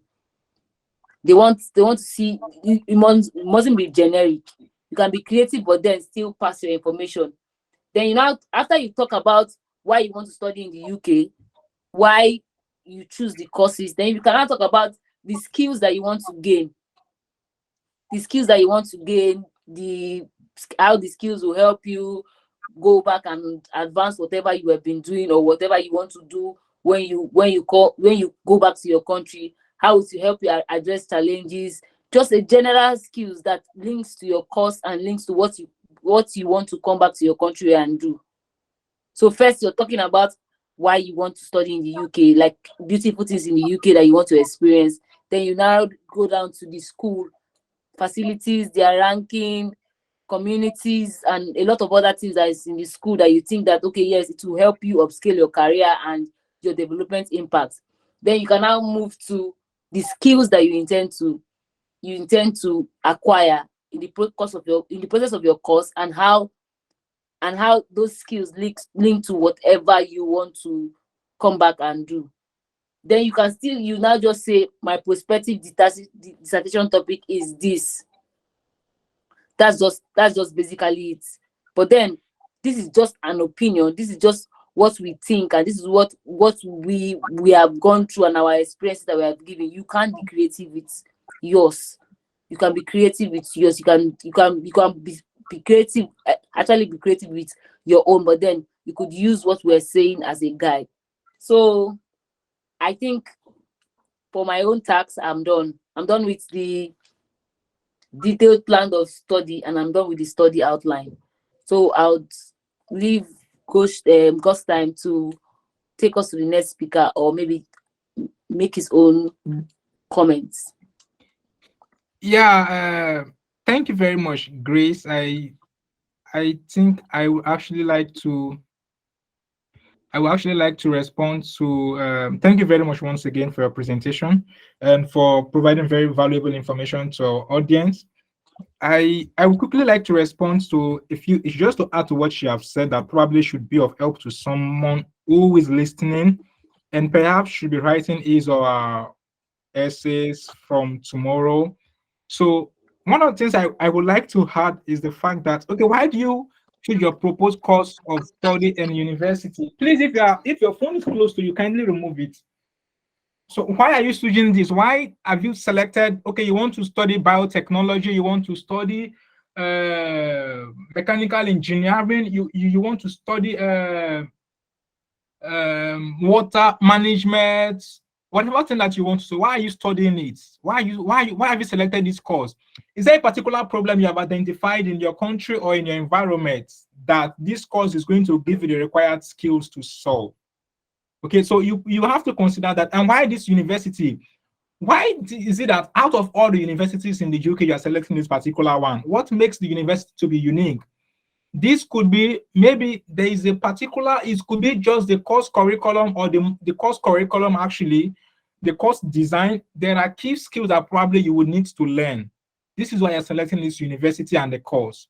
Okay, maybe there is a particular faculty member in the university that is already working on what you are interested in, and being in this university will give you the privilege or the opportunity to perhaps learn from this person and also collaborate. You get to learn from, faculty members. You've identified that, okay, these people are already in your field, these people are doing excellently well, you need to really learn from them. And there could be facilities, facilities that you are interested in that have made you to select this particular university. But I will always advise against using university ranking as a basis for selecting a university and telling them how beautiful that university is. They already know these things. So you should actually focus this time in terms of developing or crafting other important parts of the university that you are really interested. Is the university student friendly? Is it student friendly? Or maybe there are other things that they provide, like career opportunities, career development opportunities. What is the thing that is unique about this university? Do you have career prospects after attending this university? So in doing this now, you can also look for data. Like I will always say, universities usually publish helpful data on their website. So you can actually do that. Then what are the things that you are looking for in a course? Is this course going to be challenging? Is this course going to be helping you to solve your problem? For instance, I am doing a Master's in Terrorism, International Crime, and Global Security at Coventry University, and I am actually learning things that are going to help me to solving insecurity problems, not just in Nigeria, but also in West Africa, in other parts of the country, like in Central America and others. So I'm learning a lot of things that has to do with drug trafficking, human trafficking, terrorism, other forms of smuggling, like arms smuggling, and the rest. So a whole lot of things that you are probably going to learn. So in doing that now, you will need to sufficiently research the course description very well to know the aspect of this course that have made you to select this particular course. And then also you must write a dissertation. You must include a dissertation topic in your essay. It is very important. Now, one other reason why I will say you can select, you have selected to study in the UK, the fact that the UK is probably going to learn skills here, knowledge here that probably is going to help you when you return back to your home country in solving this problem. So in your dissertation now, there are things you are probably going to learn in the UK that you can be incorporated into your dissertation work. So it doesn't necessarily have to focus in Nigeria, but at the end of your dissertation now, when you want to implement your recommendations, you have learned skills in the UK. So when you return back to your home country, you will be able to to apply these skills in solving this problem you have identified in your country. And this essay, I believe, is 300 words, if I am not mistaken. Yeah, this is 300 words. So you have a lot to write about it. So it is important that you must have a dissertation topic. If you don't have a dissertation topic, it is going to bounce back, because if you check the marking criteria, your dissertation topic is important. Because if you do not have a dissertation topic, because when they talk about your study, they are not just referring you to the master's program you are applying to. It's not just the master's program. Your study basically has to do with the research you are going to be carrying out in the UK. So if you don't have a dissertation, which is your research, now what are you coming to the UK to do? What are you coming to the university to do? It means that you are not prepared enough. So always make sure that you get a dissertation topic. Now, this does not also mean that your dissertation topic will not change when you get here. Yes, in some cases, it could actually change. You can rephrase it, but still very in line with the problem you want to solve. So it's always good that you give priority to all this. So before you rush into the application and start writing and the rest, please use some time, even if it's a day, some hours, to please think around everything that you want to do before you just dive into it. Is that okay?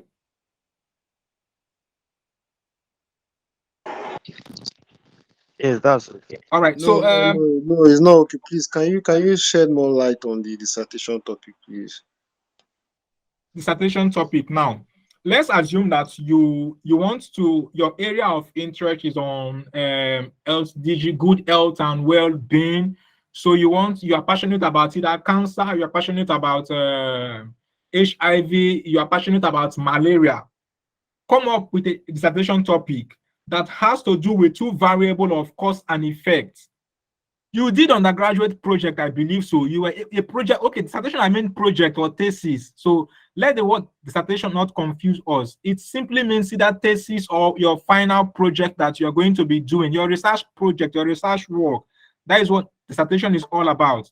So you should be able to get a topic on what you want to work on. You should be able to have a problem statement that you probably want to research on. Is this clear enough?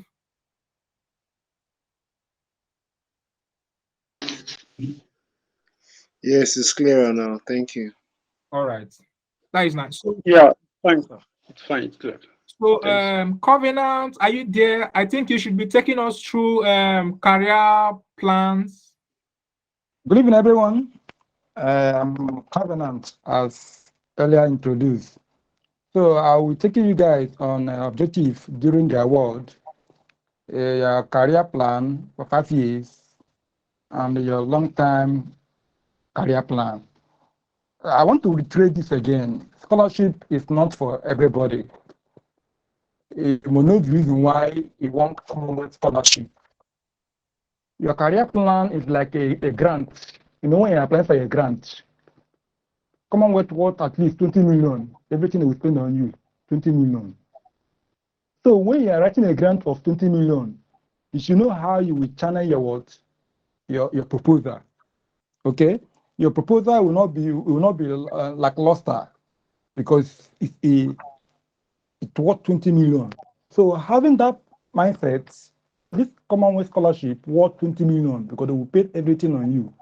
So they want people that are driven, scholars that have passion, that want to develop their home country. And they focus on this career plan, your long-term career plan and your short-term career plan of 5 years. Immediately you arrive home, because definitely you must come back watch Nigeria. So have that in your mind. So yes, they say, what is your objective during your award? So what are those things you'll be doing? Remember in your third impact essay, you did mention about your impact, your project that we embark on. Now, you're now in the university. What are those things you'll be doing? You can say, during my award, I will immerse myself in the UK National Health Service. For example, if you're I'm studying public health, so I'm immersing myself into UK National Health Service, where I will build what? Connections, networks, skill that I will use and what? Embark on my project when I come back home. Do you see it now? So you will join, volunteering. You will join volunteering. Not only that, also skills that you need to embark on your project when you come back home. You also said that during my studies, I will build connections that will help me acquire communication skills, which we use to carry out campaign. Like I embark on cervical cancer campaign. So joining all these networks now will help me build on my communication skill, so that when I come back to Nigeria, I will use those skills to embark on cancer screening campaign. Remember, these are the objectives during the award. You also said that I will join an internship with other regional bodies that will help me improve on my leadership skill and maintain international networks of professionals. Because in UK we have a lot of professionals, a lot of associations. So you will join all these bodies. And what are the reasons why you're joining them? You're not joining them for joining sake. No, you want to build connections, you want to build networks, you want to build associations, so that they will develop you. And when they develop you, you will use it and make impact in your home country when you would come back home. I hope that is clear. Good. Then in your career plan, the 5 years after your award. Now in this area, you have to dream big. Your dream will be big, but it must be specific. It must be real. It will not be generic. You cannot say that I want to pursue a doctorate degree. What value would that doctorate degree have impact on your own country? So your dream will not be, your career will not be generic. It must be specific. Anything that you have in mind, you must turn it to your home country. How will that have impact in your home country when you come home? And you must be pointing back to your own country. That will tell them that you have your country at heart. But you want to say, I want to change career plan, and maybe I want to become a lecturer, I want to become this. What would that have impact on your own country? For example, you can aspire. Say, I aspire to becoming the Commissioner of Health. Good and fine.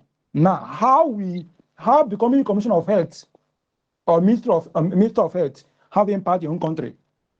Now, you can tell me like this, that this will make me contribute to improving public health. For example, there is a prevalence of diseases in my home community. So when I become the Commissioner of Health or Minister of Health in my community, I will do what? I will envisage, I will be those that will in front line in making policies. Are you seeing it now? So you not only becoming a Commissioner of Health, but you'll be those that will in front line making public health policies, in funding NGOs, local NGOs that will establish vaccines that will eradicate diseases. So I've just given you the limelight. I'm not to share everything, but I've just given you the directions. So you can aim big, have dreams, because the career you're going is not for you, but for your home country. So when you have the career, ensure that you turn it. How would that career be profitable to your country, to your community, to the nation? You can also say that I envisage working with primary healthcare development, me, I my own self, for example, where I will sustain vaccines, which will be implemented to achieve greater 80% of vaccines in your own country.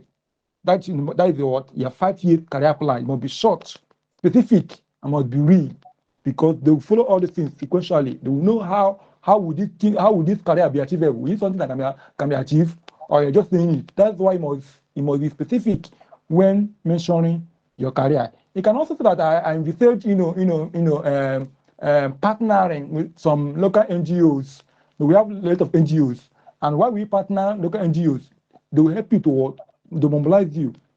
They will give you the skills that will help you to promote visual and reproductive health in order to mitigate diseases, particularly HIV, malaria, family planning, and other epidemic diseases that have ravaged the country or your community. So when partnering with them, it will give you some knowledge and skill when you return home. So that is your 5-year career plan when you come back home. So your career must be specific. It must be something that is real. It must not be general, and you must turn it to your country. You must find out what your country is doing. If it's in health, which area of health are they embarking on? So find it out and turn your career in the area. Then your long-term career plan. That means after 5 years, 6 years, 7 years, 10 years. So your long-term career goal or plan can be one. Okay, can be what one. So the area now you can dream becoming the president of the world or publishing articles. How many articles do you want to publish? Or do you want to delve in? You can delve in this area and I can delve into different career plan now. After 10 years, you can delve into politics. You want to journey into politics, you are free.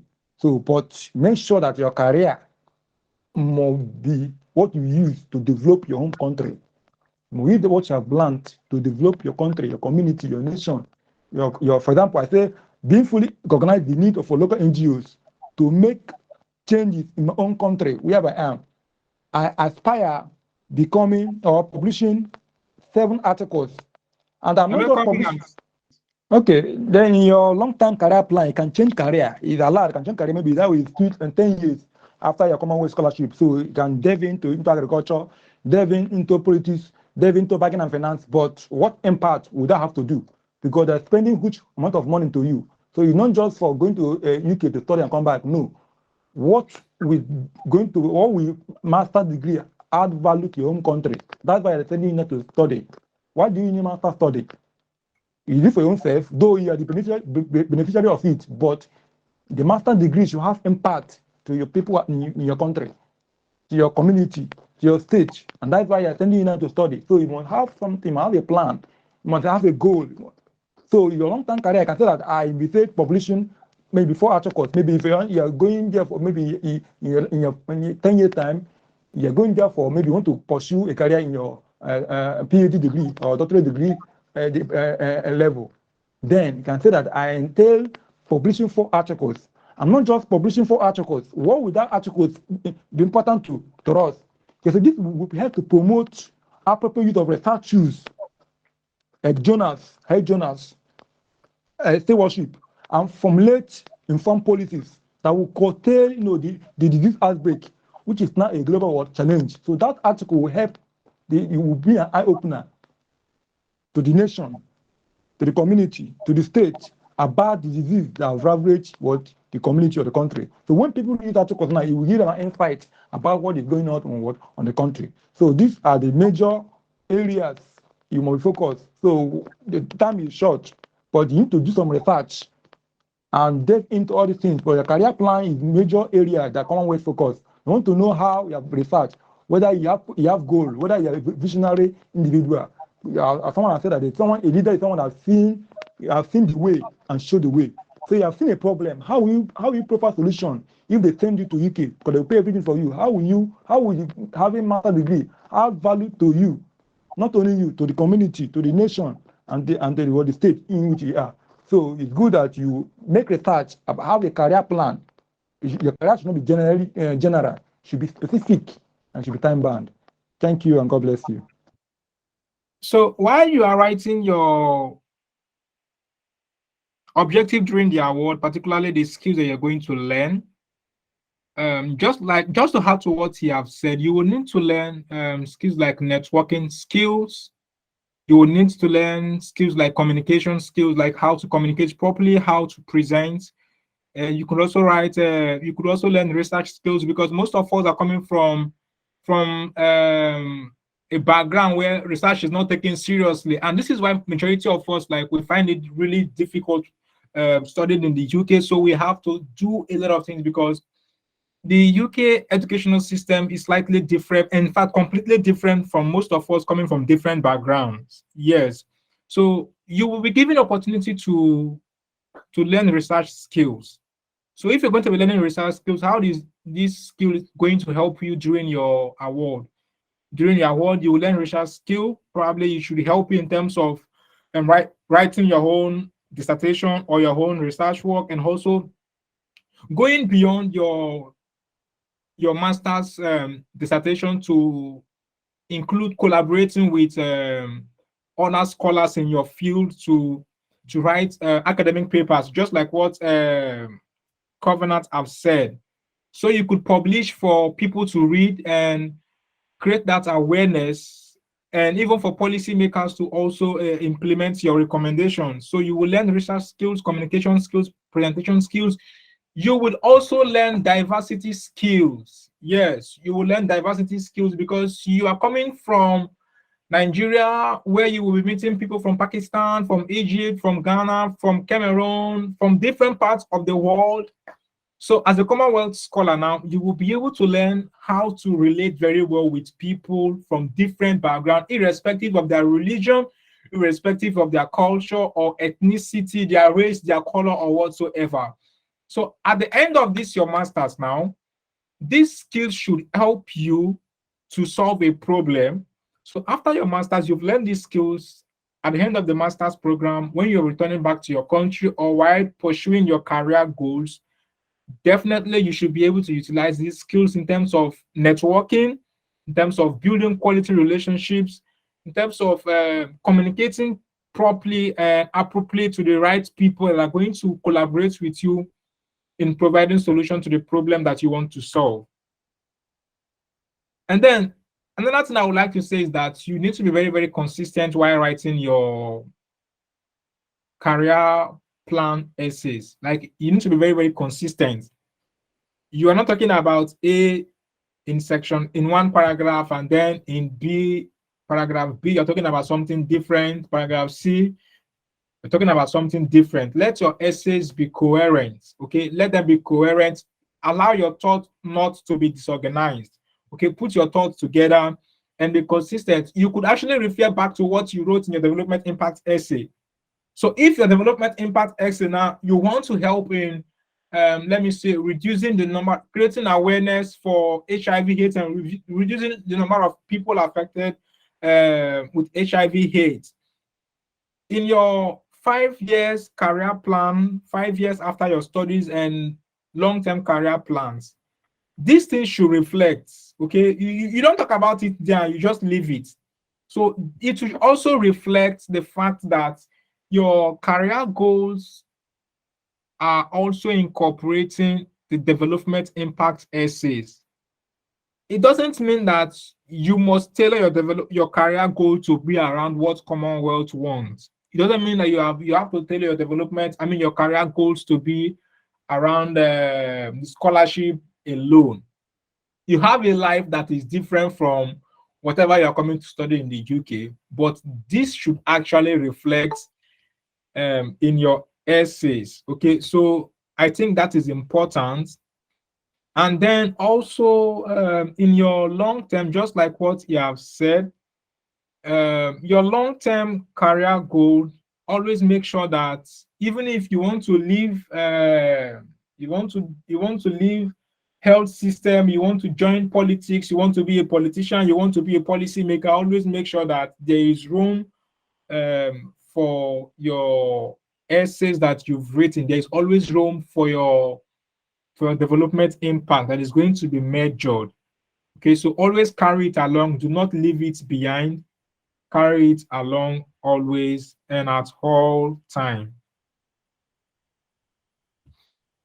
So I think we quickly go to writing your personal statements and your leadership and volunteering experiences. Now, your personal statement is like your voice. So you are not there. They are reviewing your application and they are reading your personal statement. So from your personal statement, they are seeing you. So it's like you are talking. Every other thing that you have written is important, but your personal statement is very, very important. And then also for volunteering and leadership, majority of us, we had opportunity to lead while we're in the university, at the department, at the faculty, at religious organizations that we belonged to. Course rep, at different points in time, you were providing leadership skills. Okay, you were providing some level of leadership commitment. You were doing free things that you were not paid for. So these skills are still vital, even at this level. You can imagine that, okay, we've all left what we're supposed to be doing at this point in time, and we are still coming to voluntarily, not even paid, to be doing this for you. So you have some experiences, that things you've done in the past that are still relevant to what you'll be doing. So basically, they will be expecting you to tell them some of the things that you have done and how this relates to the program you are applying to.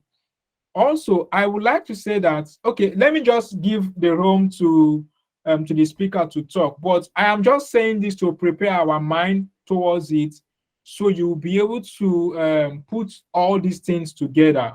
So my distinguished speaker, Kola Wele, the floor is yours. Yeah, good evening, everyone. Thank you so much for the time and opportunity. Sorry, our people, sorry we keep you delayed. Took a lot of time. Sorry, I can say we've taken a lot of your time. I'm very sorry for that. Now, let's talk about the personal statement on the voluntary and leadership experience. One thing I want you to know is when they're asking for your personal statements, if you do a statement that is about you. In fact, I can tell you that this is one of the simplest of the essay that you are writing, because this thing is talking about you and nobody knows you better than yourself. You know yourself better. You are the person that can sell yourself better. You'll be able to present yourself in the best possible way to the reviewer of your essay.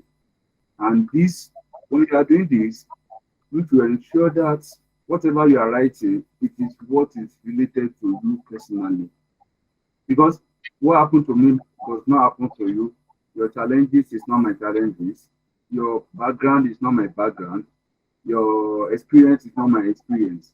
So even if we participated in the same volunteer team, or we participated in the same leadership opportunity, what we did or what we've done during the time is quite very different. So they expect that you are writing this thing in your own context, in your own way, and not just copying and paste or saying what you didn't do. They know when you are doing something, they know what you have done. So I will still continue with the fact that, like Ghostan said earlier, your essay must be very coherent. I mean very coherent. Let's take, for instance, you have been talking about diabetes from the onset, from your development in past statements. You have been talking about diabetes. Your course is related to diabetes. Your career plan is taking a solution towards preparing a vaccine for diabetes or whatever. And you now get to your personal statements and your leadership experience. You are not able to talk about the voluntary thing you have done voluntarily about diabetes treatments. Maybe you've made a campaign and awareness or sensitization about what diabetes is. Or for instance, you are talking about prostate cancer. You cannot tell us, or you cannot tell the reviewer that, okay, I've done a sensitization awareness about prostate cancer. I've done it about breast cancer.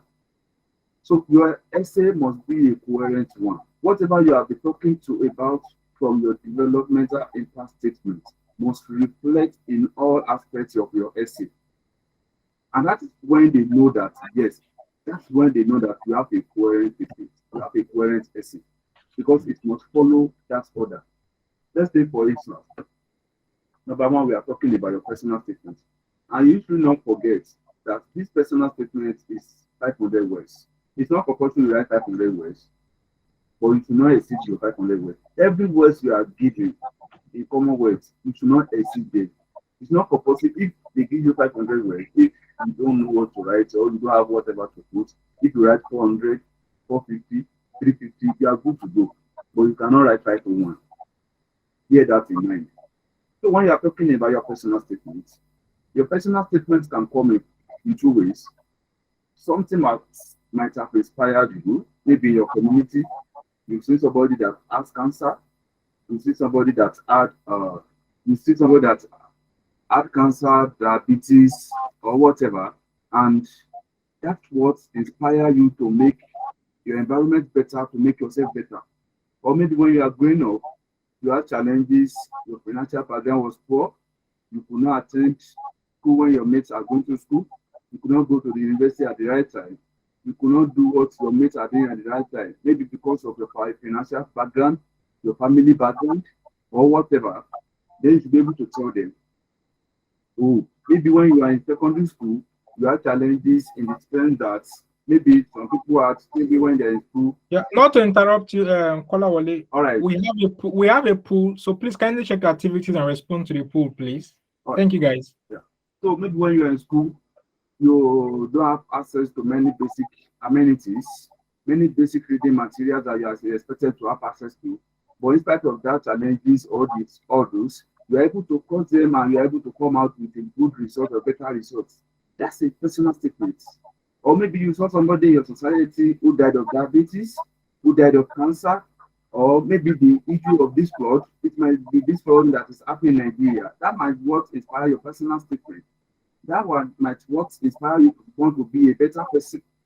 And you want to write in such a way that, okay, I want to make it a better, you want to be a better person by finding a solution through this place.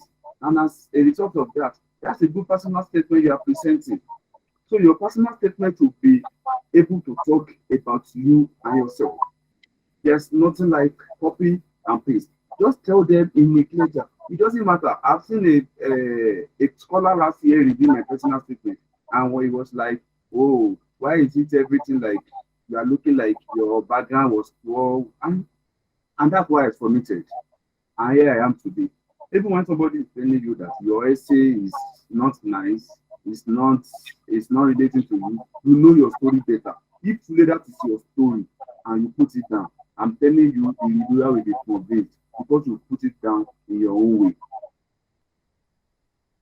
So your personal statement should be just about you. Whatever your financial background, your academic background, maybe you have the challenges, maybe there is a gap in your studies, maybe because of one illness, maybe because of one ailment, you are not able to do better in your academics.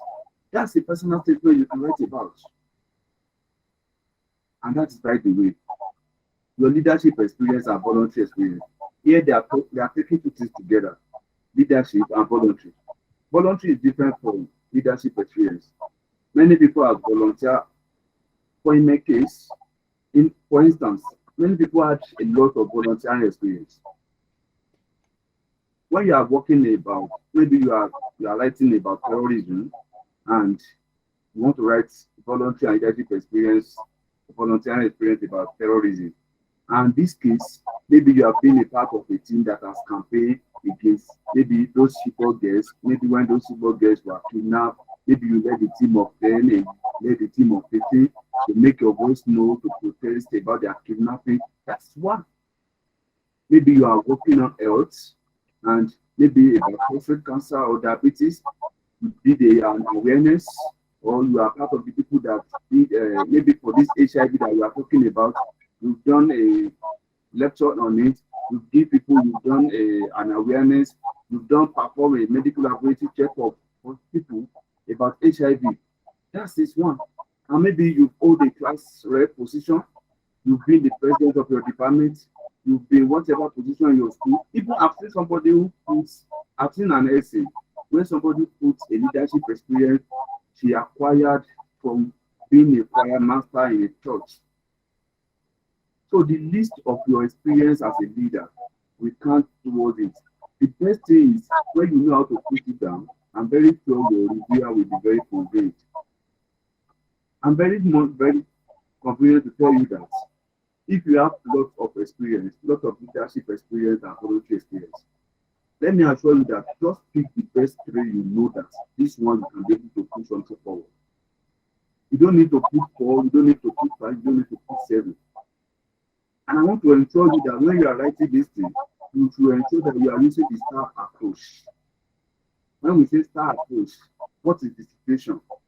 Let's take, for instance, maybe you became the president of your department and you realize that your students, the students in your department are not doing well on a particular course and you want to help them. You realize that problem. The problem is that they are not doing well in a particular course. That is the situation.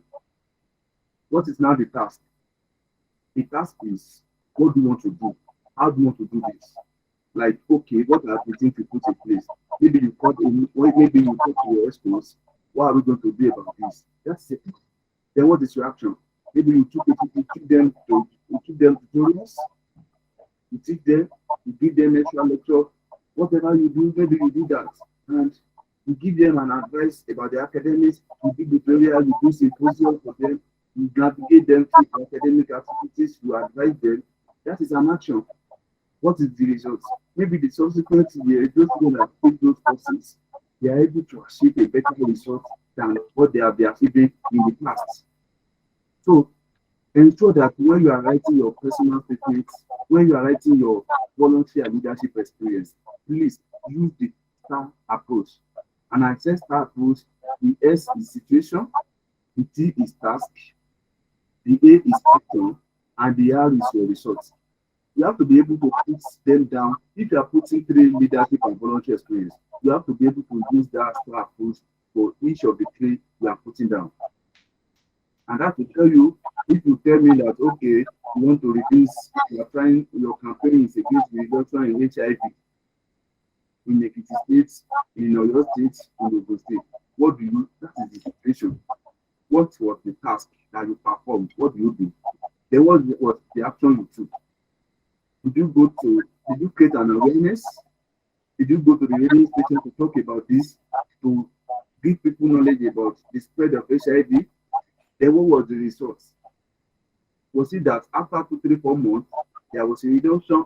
The reduction you are even mentioning, you are going to mention in the sense that there's 5% reduction. That's what we call results, not just there's a reduction. Of course, they know that when you create awareness about the diseases, you expect there will be a reduction.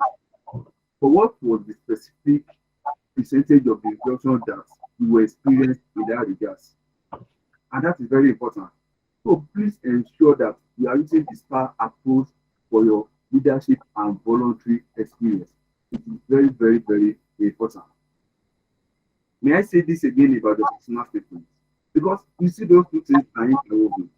Because when you are talking, you have these experiences, that may be easy. Maybe you have somebody with sickle. Okay, let's talk about sickle cell. Maybe you see somebody with sickle cell. That is what inspires your personal statement.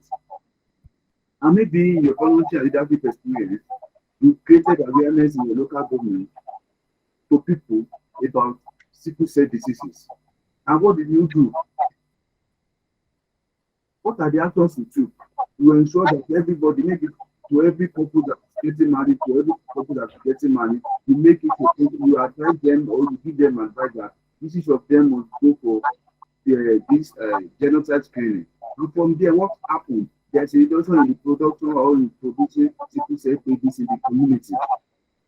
So let your essay be coherent. Your personal statement and your volunteer leadership experience must be inspired and must be coherent in such a way that they will find a connection between your personal statement and your leadership experience. A leader in a society is somebody you can give, maybe in the beginning of your essay, the ability to identify a problem is what inspires you to become a leader in society. Maybe that is what you have done. Maybe as a result of it, there was a situation in your school, maybe in your community that you would like to solve. And that's, you identify a problem, then follow the task, what are the actions you took, then give the results you get after the whole thing. And that is what is expected of you. And when you take that into consideration, I'm telling you, they don't know. When you are writing your development impact statement, if you put the wrong figure, they know. If you go to, according to WHO, the number of diabetes or the number of HIV in the world is so. If it is wrong, you can easily check. If you go to the number of terrorism, the number of people that flood has hit in Nigeria in so last month, if they check it, they will take it, they will get the results. But whatever you wrote about your personal statements and whatever you wrote about your voluntary and leadership experience, if they check it, they can't find it because it is what you did, it is what you have done, and that is what you are putting down for them. That will give you a full mark and a high achieving mark. Because when you just put it down in a convincing way, I'm telling you, are very good to go. So please ensure when you are writing, make sure you use the STAR approach for your voluntary and leadership experience. And make sure that your personal statement relates to your personal life, academics, background, community, and whatever that inspire you to become a better person in the society. Thank you very much.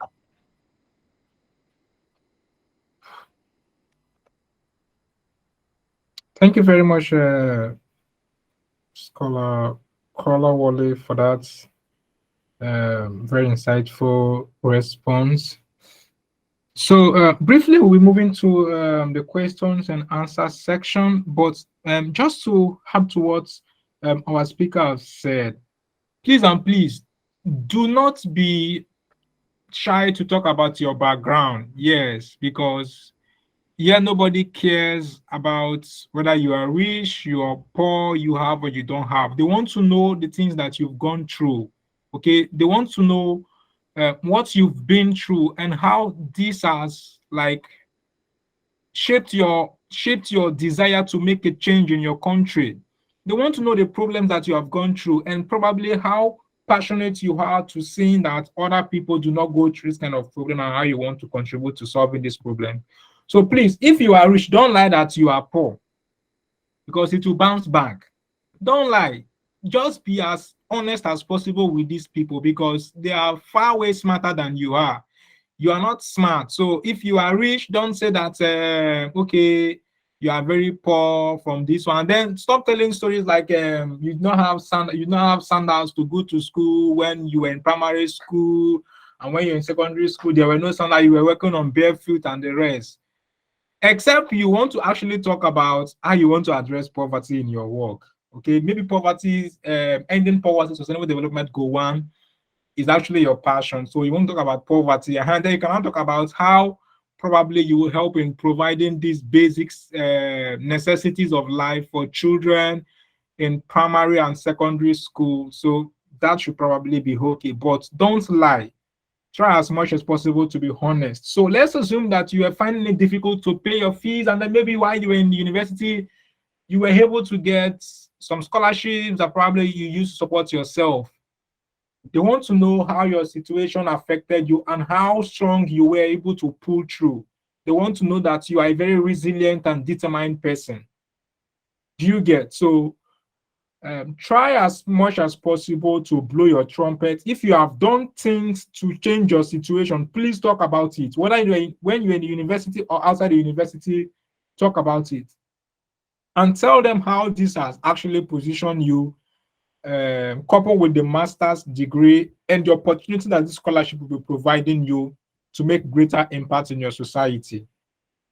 So going back to your leadership and volunteering once again to add to what our speaker has said, please and please, I want to beg you, when you are writing your volunteering and leadership role, try as much as possible to be chronological, organize your thoughts, and be coherent.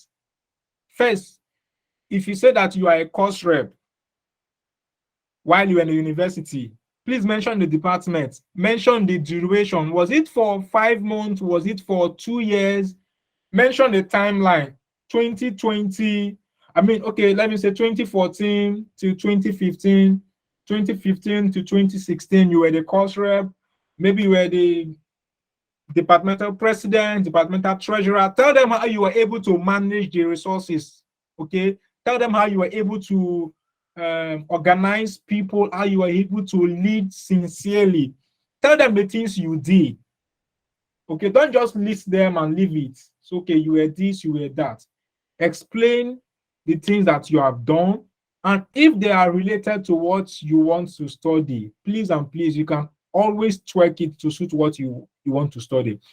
And if what you have done is also not related to what you want to study, it does not mean that you should not talk about it. You don't have, but they still expect you to talk about it. So in doing that, let me quickly go back to this statement. So that should give us valuable insight. They said, summarize the ways in which you have engaged in voluntary activities and the opportunities you have had to demonstrate leadership. So this may not necessarily be related to what you actually want to study. They just want to know that because when you are a Commonwealth scholar, you would have the challenge of providing leadership at some point in time. So they want to know that, okay, in your little way, you have been doing this, and probably this is how this scholarship is going to help you to do this better. Okay, you have volunteered, you went for National Youth Service, you went for NYC, you went for CDS, you carried out sensitization, you did this and you did that. Please put it. And if you don't have, I'm really sorry, there's nothing you can actually do about it. And even if you like, they will catch you because you'll be talking about something you don't know anything about. So this is where majority of people find it very difficult, and then they go to pay people that should write essays for them. Unfortunately, for those of us here, we are very busy that we can't even provide paid services. So if you actually have not been this selfless person in terms of providing support for the sake of humanity, you would have to start doing that. Okay, you can start doing that from now. And maybe next year when you apply, you must have been able to gather valuable experiences, done great things that probably you can now fall back in applying for the scholarship. So secondly, I would also like to say that just like what Kolawole have said, majority of us have done great things, and if you are given the opportunity, 100 pages won't be enough to write all the things you have done in this life. Select the ones that are more relevant to what you want to talk about and focus on building those ones rather than saying too many things without saying anything. So I think let's quickly move to the question and answer session. There is a poll probably you could respond to. I will close in the next 5 minutes, and maybe in 15 to 20 minutes time we should be done. So this is now time for questions. Do we have questions on the chat box? Because I have questions. okay, you have question. Please, can you ask your question? Okay, good evening, everybody. Good evening. Yeah, I'm Chukunano by name. First of all, I want to appreciate the organizer of this these tips on the master share. Commonwealth Share Scholarship is a very good initiative, and I so much appreciate the information you guys have given to us. I have a couple of questions. Number one question is, will you be giving us mentoring during the process, like a kind of reviewing our essays during the process? That's number one question. And number two question is, must it be original certificate, or can statement of result be used in place of original certificate for some people that have not gotten their original certificate, but eventually they have their statement of use? That's number two question. Then number three question is, applying to several schools, will it be like in the CSS platform? If you're applying for something like 4 schools, will you have 4 applications in the platform, or can it be one and you specify like the 4 schools in it, or will you do it one after the other? Like the 4 schools you apply separately in the platform.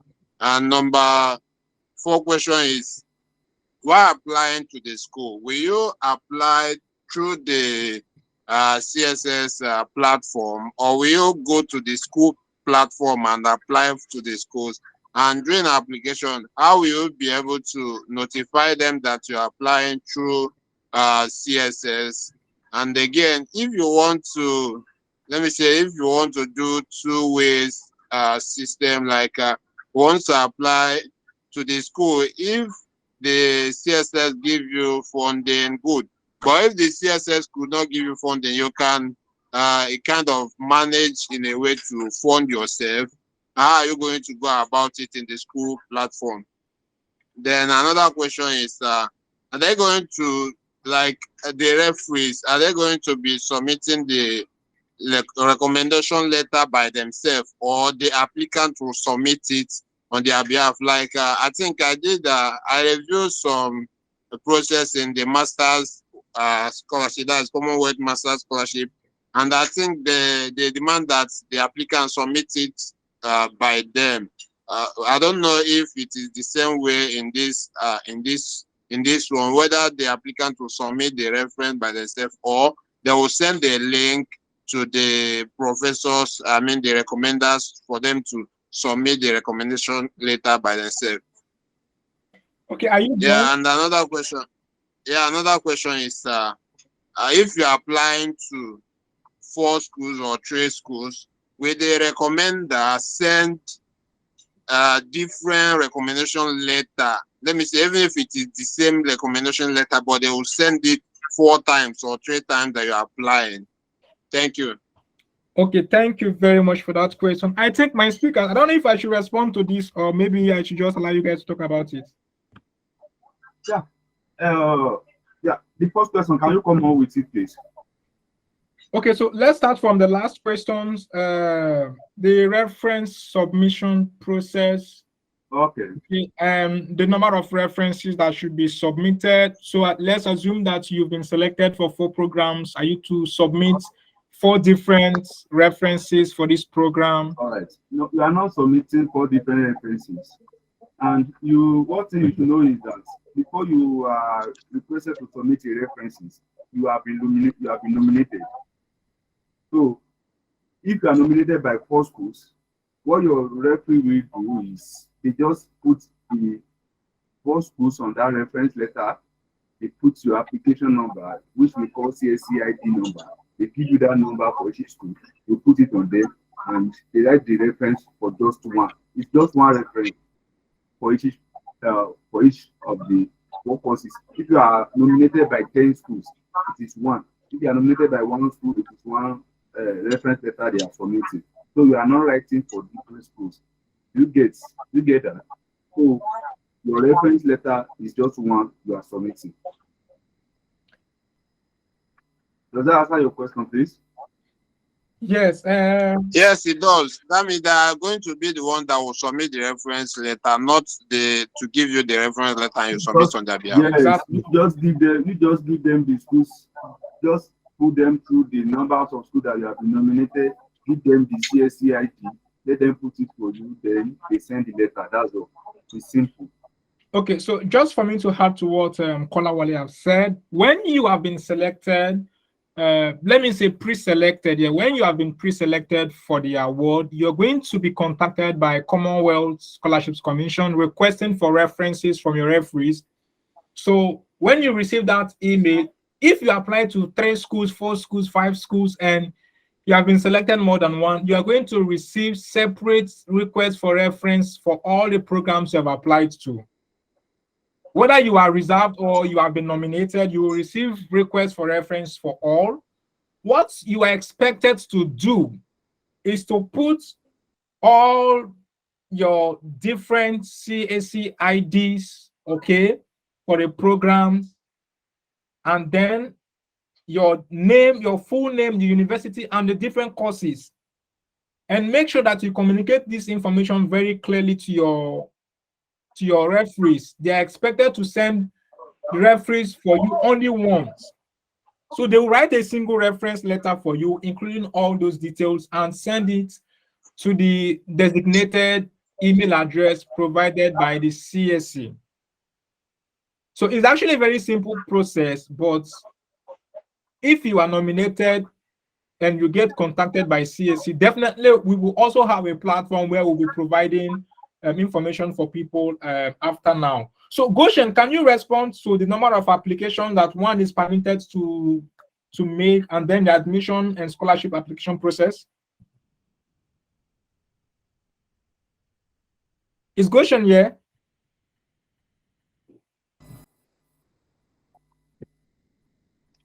What's the question so that we could answer? Please, what's the question? Oh my goodness. Last time. Okay, so the question is asking, okay, let me quickly respond. So you don't have limits to the application that you could actually apply to. I don't know if I should check this, please. Okay, I'm coming. Let me do this as quickly as possible. Let me show you how to do this. Share full screen. So when you come here, this is the Commonwealth scholarship application process. So when you come here, you would see returning user, you will probably have to register here. You probably have to register here. So when you come here, you come to returning user. So yeah, when you come to this place, I just did this today just to show you guys. When you come here, if you want to apply for more than one application, all you need to do is just to click on new. Click on new, and then you will select the team. Okay, just click on new and select. So let's assume you want to apply to access, inclusion, and opportunity. You just click on that or check. Before then, you must have checked the details like the programs, the funding programs and the university. So you look at promoting global prosperity or science and technologies. If you click on promoting global prosperity, you will see the courses that are founded under promoting global prosperity. And then you look at MSc renewable energy, Cranfield University. So if you proceed from here, they will ask you if your email address is correct. Automatically, you would have an ID already here that has been generated for you. So this is going to be your CSC ID for the program that you are applying to. So this is basically your identity and the email address. So your email address is going to be the same.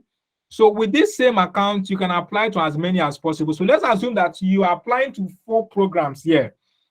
You would have to personally go to the university website to check the requirements for the program you are applying to and submit a separate admission for the program you're applying to in the university.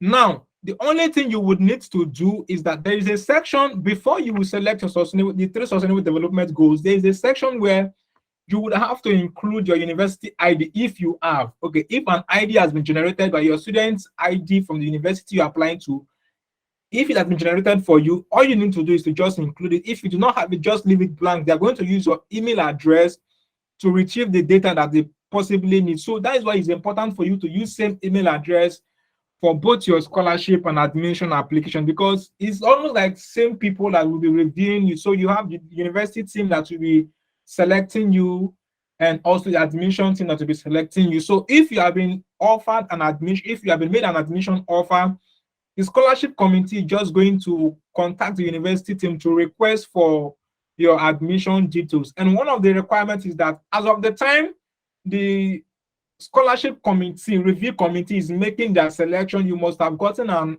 unconditional offer from the university, except the condition is that you will have to pay a deposit. And as a Commonwealth scholar, you are not expected to pay a deposit. So in which case you are not permitted to pay. So they're probably going to waive that condition for you and wait till when your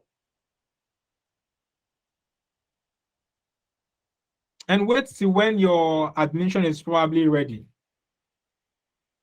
So that is that. And then the scholarship application, the number of, like I've said, there is no limit. There's no limit to how many scholarships you can apply for. If you're applying to 4 or 5 scholarships, you must submit admission for all of them in the schools respectively. The easier way you could actually submit application for admissions is that when you come here, please, let me quickly show us this, just for the sake of those who have not been able to make your findings prior to this time. Can you guys see my screen? Yes. Yes, you can. Yes. So when you come to how to apply, you would see view list of approved courses and view list of participating UK universities. So you click there, and then you will see the universities and the number of scholarships that they are offering. So some universities are offering more scholarships, some are offering lesser, some just 1, some just 2, some just 3. Please, before you start your application, ensure that you have checked these requirements and know that you can actually risk it. And please, last time, please let me come in. If you look at this Bangor University, the university will only consider application from strong candidates resident in Uganda and Kenya, yes, who are refugees, internally displaced, or have otherwise been affected by conflict. So you should also take all those things into consideration to please check them when you are applying. Check those information, please. Yeah, so you can actually check through this, and some universities usually increase funding for the number of application each year, while others will. For instance, I'm in Coventry University. My university actually funded only 2 scholarships for the past 3 years, to the best of my knowledge. But you can see that this year my university is funding 8%. Like, is one of the highest. Just few that are nominating 9. So it's like from 2, they've now moved to like 8. They are going to be funding 8 scholars for next year. So please check very well. And the easier way you can find out more information about the university is for you to quickly go to the university website. Okay, go to the university website. Now, let me go back again. You would have to check the approved courses, because not all courses in that university are approved for the scholarship. So under the various team, you will see that there are different scholarships, that there are different courses that have been approved. So let's assume that you want to come to if you want to come to Coventry University. Let's assume Coventry University, this is my course, MA Terrorism, International Crime and Global Security. Now, when you check through, you will see that the university is funding MSc Global Health Care Management. If you go to Strengthening Resilience and Response to Crisis, they are also funding MSc Disaster Management and Resilience. So before you would select that particular university and start applying to a course in the university that you want to use to apply for the scholarship, always make sure that you check to know the courses that the university is funding before you apply. So yeah, you can actually go straight to the university website. Okay, you can go straight to the university website here. Now, it is very easy. If you want to know about the program you want to actually study, all you need to do is to search for the program. Okay, if you want to search for the program, just search for level of study you want to do, postgraduate. If you search for it, they are going to show you list of courses.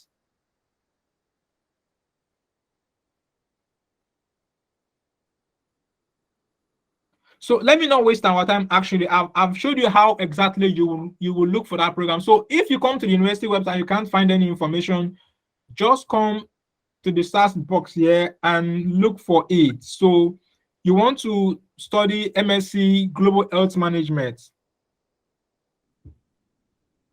I'm coming, please. Filter.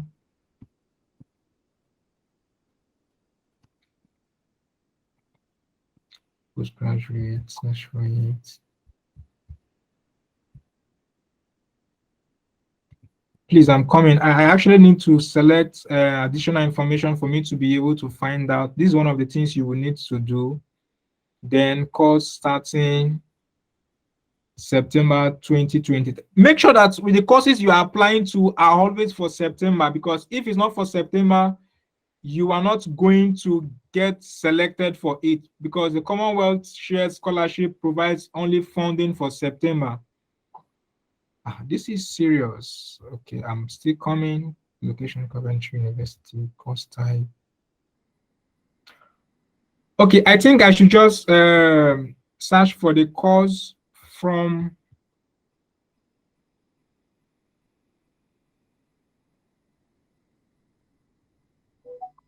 I'm coming, please.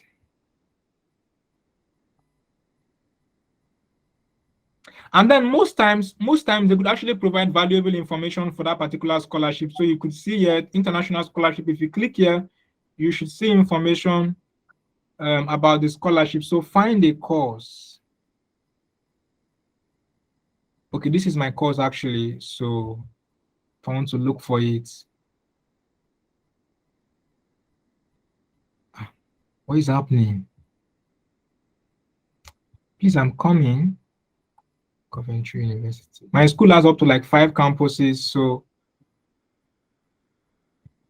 our pages, search for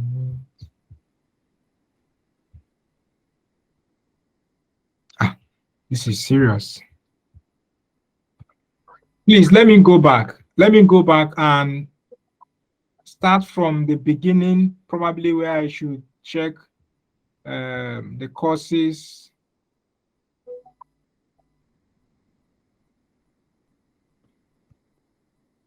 I hope I'm not taking your time. I'm just trying to show you how you can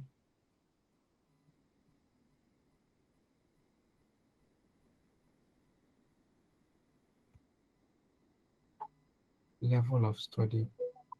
Okay, explore. Please, I'm coming.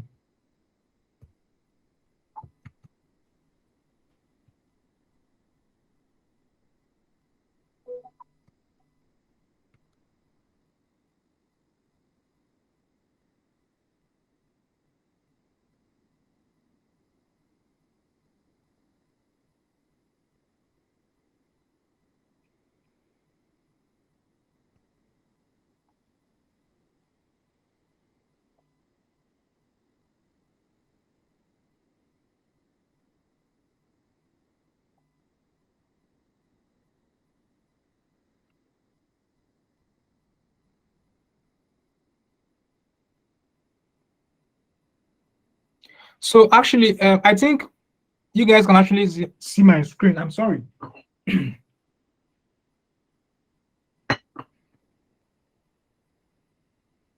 So sometimes this information could be very tricky to get. So probably you could just use the manual pattern of looking for it. This shouldn't be a problem, but I don't know why it is happening to me, because I usually find these informations here. 7. So if you want to look for the course in the university, you just go to the list of courses and then, okay, yeah, I will definitely. So this is my course, actually. This is what I'm studying. So you will need to open it to know what this course is all about. So before you apply, this is where you're going to find some of the skills that you will need to learn and all you need to learn. So before you can start applying for your scholarship now, you will need to check all this information to know the skills you are probably going to be learning and some of the things that you need to do. Yeah, this is basically what I am doing here.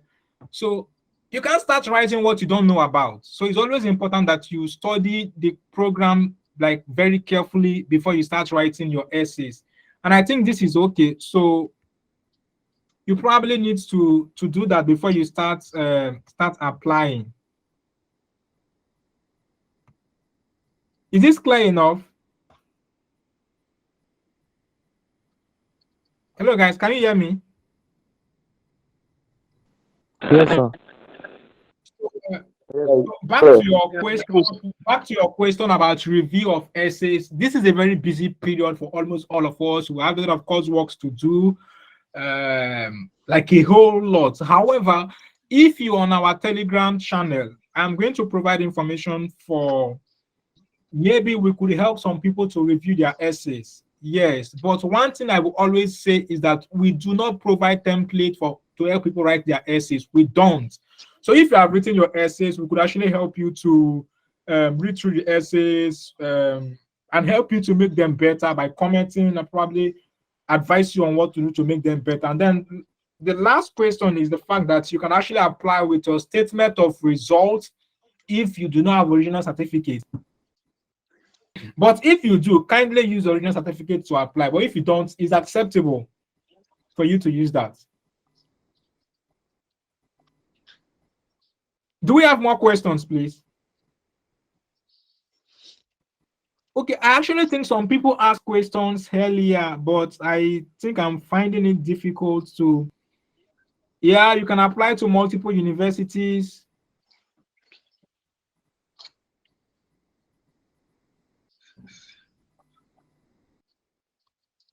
Okay, but this Commonwealth shared scholarship that advantage, you don't disturb your referees until you are nominated for. Oh yes, you don't need to disturb your referees. Just inform them that you are actually using them. You're nominating them as your referees. So when you have been selected, you can actually contact them to provide the references for you.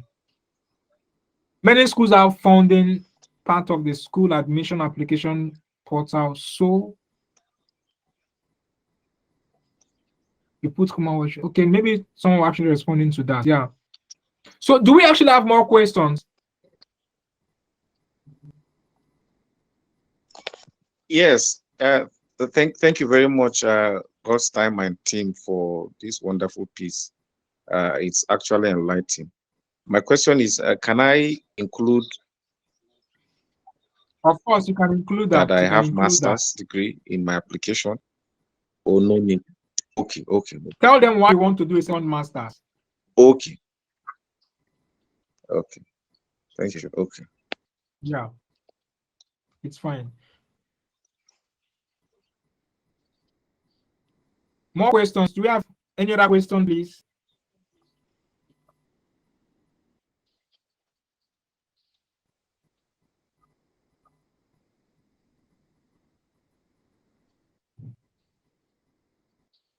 Okay, so for people that have done masters and probably want to apply for a second master,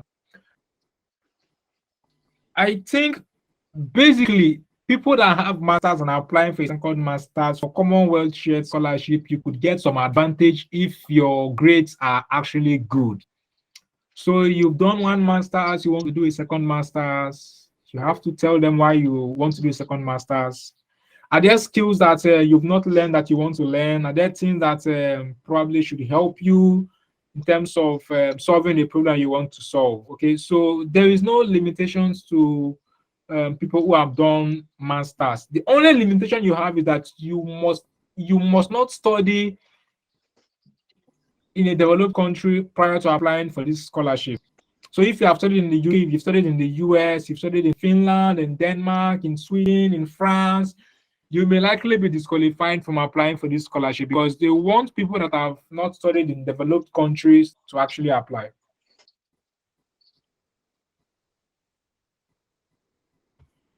Any other question?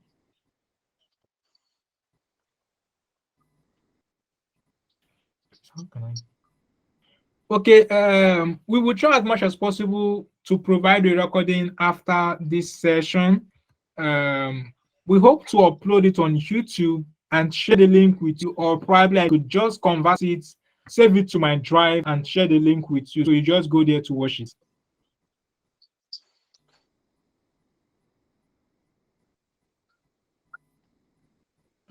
Also, if you have joined the Telegram group and you've not done that, ensure that you join the Telegram group. We will do well to drop all the information that you need. Please, Let me can you check share and the link to the Telegram group? Some of us don't have the link.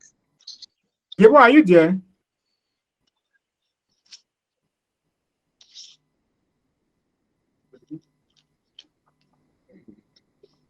Can I say something? No, I was actually asking my moderator if he was if he's still there to share the link. But let me quickly do it. Oh, sorry, sir. Good evening, sir. Thank you so much. Thank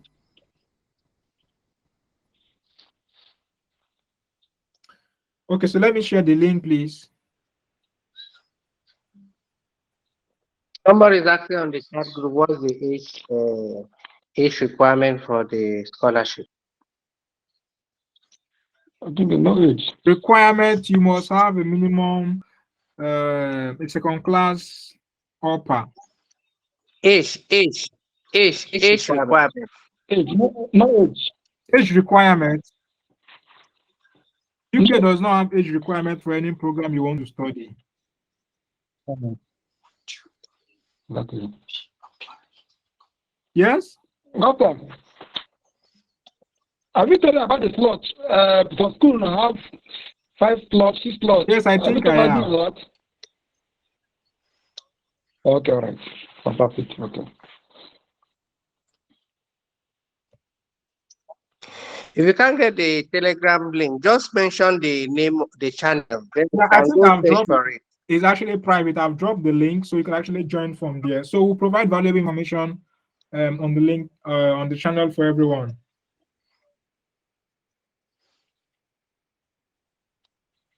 So also, I will encourage us to join the channel because after the session, that is where we'll be dropping updates. If you have any challenge, please drop it there. Probably we'll be able to attend to it. Please, can someone reply to my question? I've stayed till this moment. Please, can you ask your question? Just use the mic and ask your question, please. Christina, please ask your question.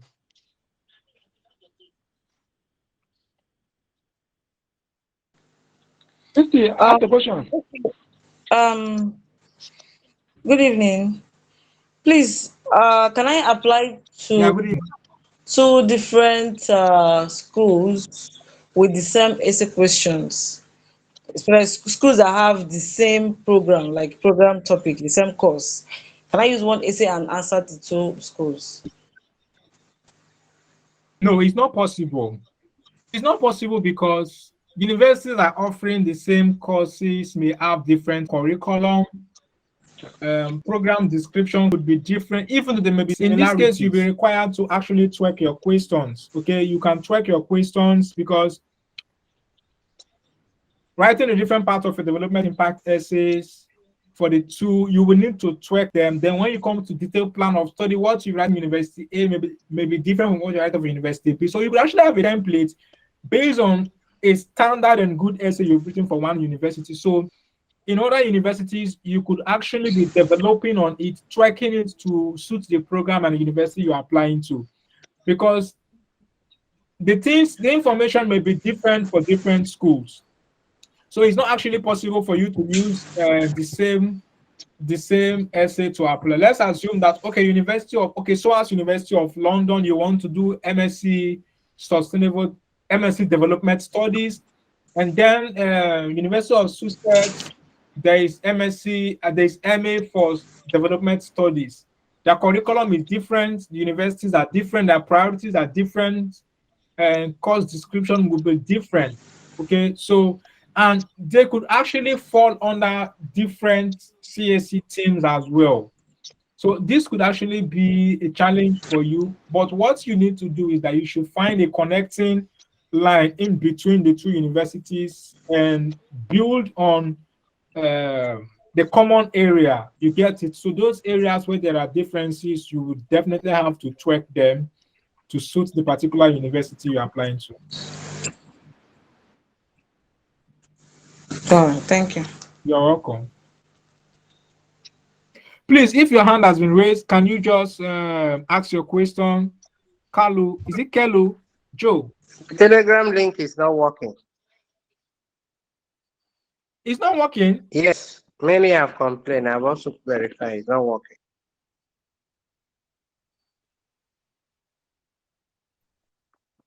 Hello, I'm coming, hello, please. good Let me evening. check to My question confirm is this.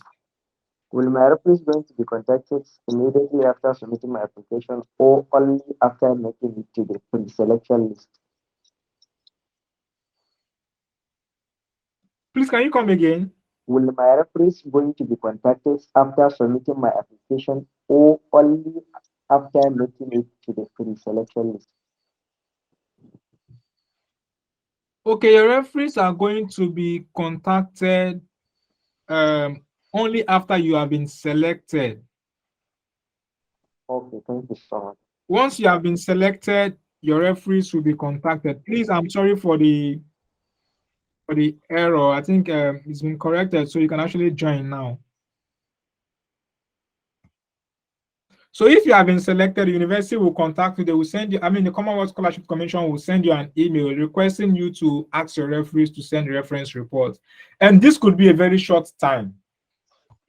Yes, it could be a very short time, sometimes mostly 3 weeks. Yeah, within 3 weeks, you expect to submit reference. We've had a situation where selected scholars miss out in terms of getting the scholarship because they failed to communicate this information to their referees on time for the referee to submit their references. If you don't have references, definitely you're going to lose your scholarship even if you have been selected. So it's always good for you to inform your referees on time and always make sure that you check your email.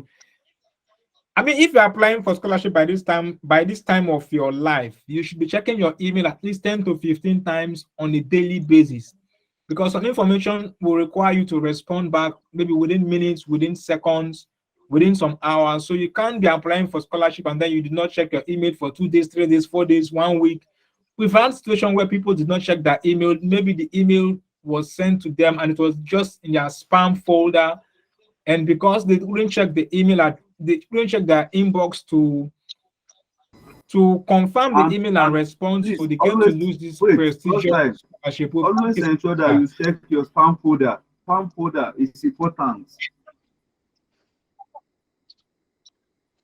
Yes.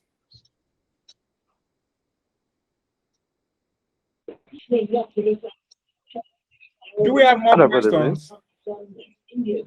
Hello, can you hear me? Yeah, good evening. Good evening. My name is Now we can Ademola. hear you. I think you guys are doing a wow job. It's a wonderful to have you guys, coming out to tell us Nigerians and other people in Africa on how to do this. My question is, can HFD holders apply for this, or is it just limited to BSc holders? Thank you.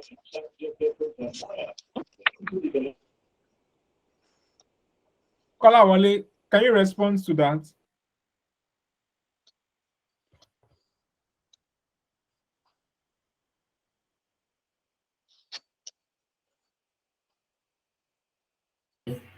What was the question? He said if HND holder can actually respond, can Okay, actually apply. I would say give it a go. And that is if you can get the university you want to go into to get them to admit you, you might stand in chance of getting, because basically you can't get the scholarship and not get the admission, right? So if the university you're going to can offer you an admission with your HND, you might stand in chance. But if the university you're applying to, because now you're now on a bridge, because the Commonwealth website has specific universities you can apply to and specific courses you can apply for. So it's 50-50, because if you're applying now, obviously you don't have the admission yet, so you don't even know if the university can give you an admission with your HND right now. But then you can just give it a go. You never can tell. If the university can actually give you an admission with your HND, yeah, I don't think Commonwealth will have like much of a problem with you getting it if you meet other criteria apart from just the HND. So yeah, sure it. Hope I've been able to help in some sense. Yeah, you've actually helped.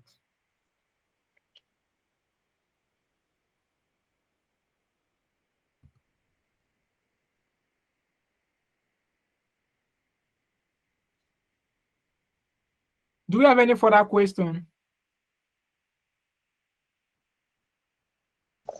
Have you guys been able to join the Telegram channel? No, we please? couldn't join the Telegram channel. You can join now. I will send the link. Okay, yes, we've been able to join now. I've been able to join.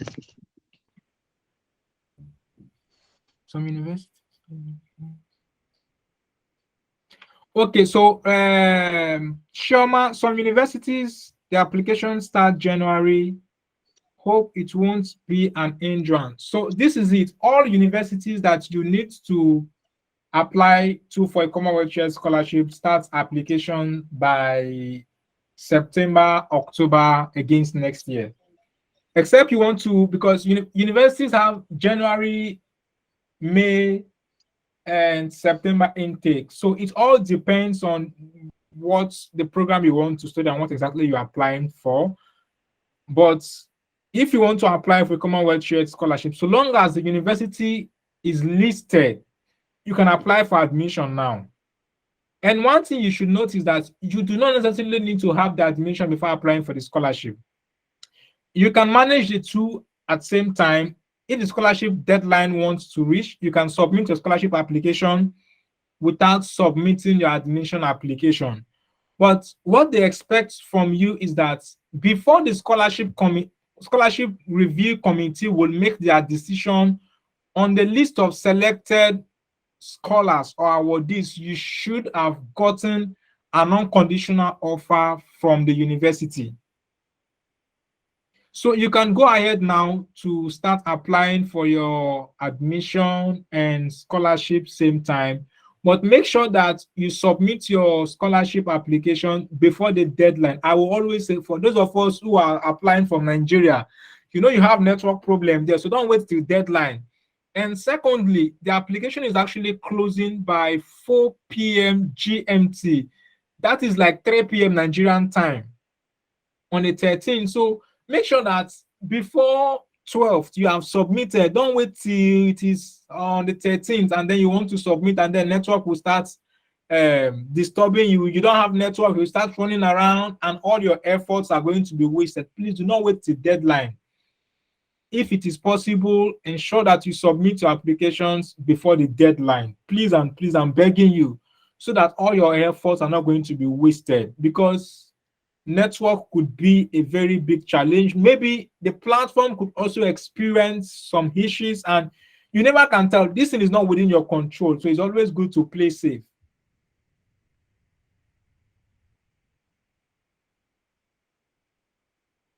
Again, for those of us who have continued to the end of this meeting, when you join the Telegram channel, please do well to send me a message privately.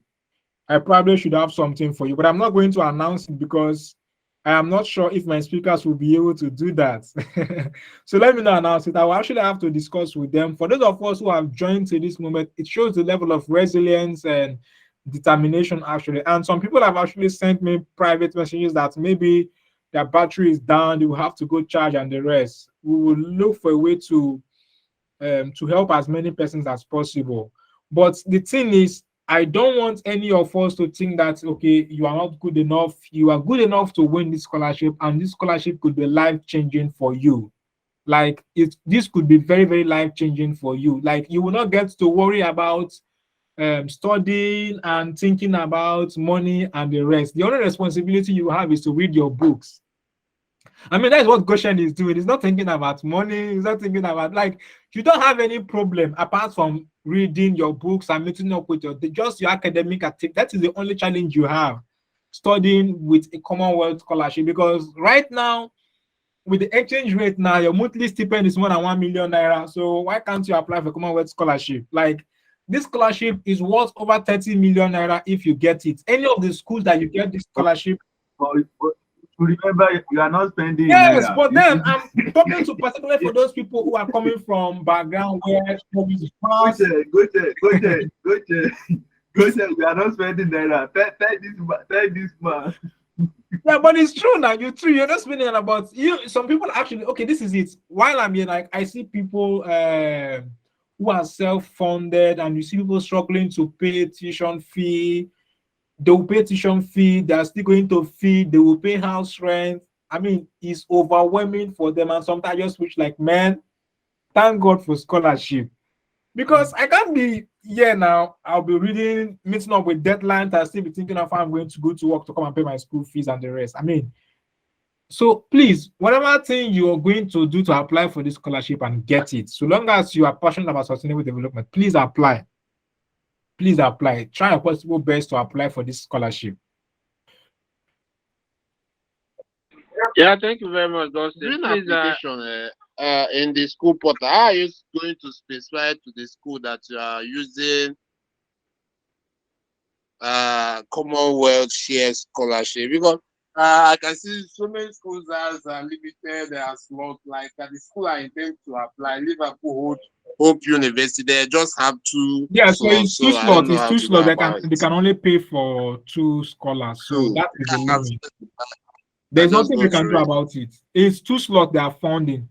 So they are going to select only 2 persons. So this meeting ends by 8:30 p.m. on the dot. That has been the schedule. So I want to thank our speakers and everyone who has participated in this session.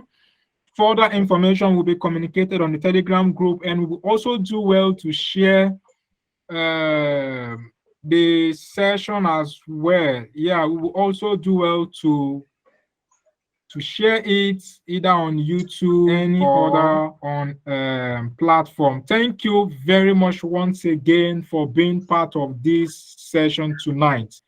God bless you, and we wish you the very best in your application. If you have any challenge, please feel free to drop your questions. Okay, thank you. Please, Gossin, what is your name on Telegram. Telegram? I would like to connect with you. You meet me? Okay, let me drop my Yes. LinkedIn. I'm more active on LinkedIn. Okay. This place will probably cut off within 1 minute, so I don't know. Yes. So probably you could just drop it on the Telegram channel. I will connect you to Goshen.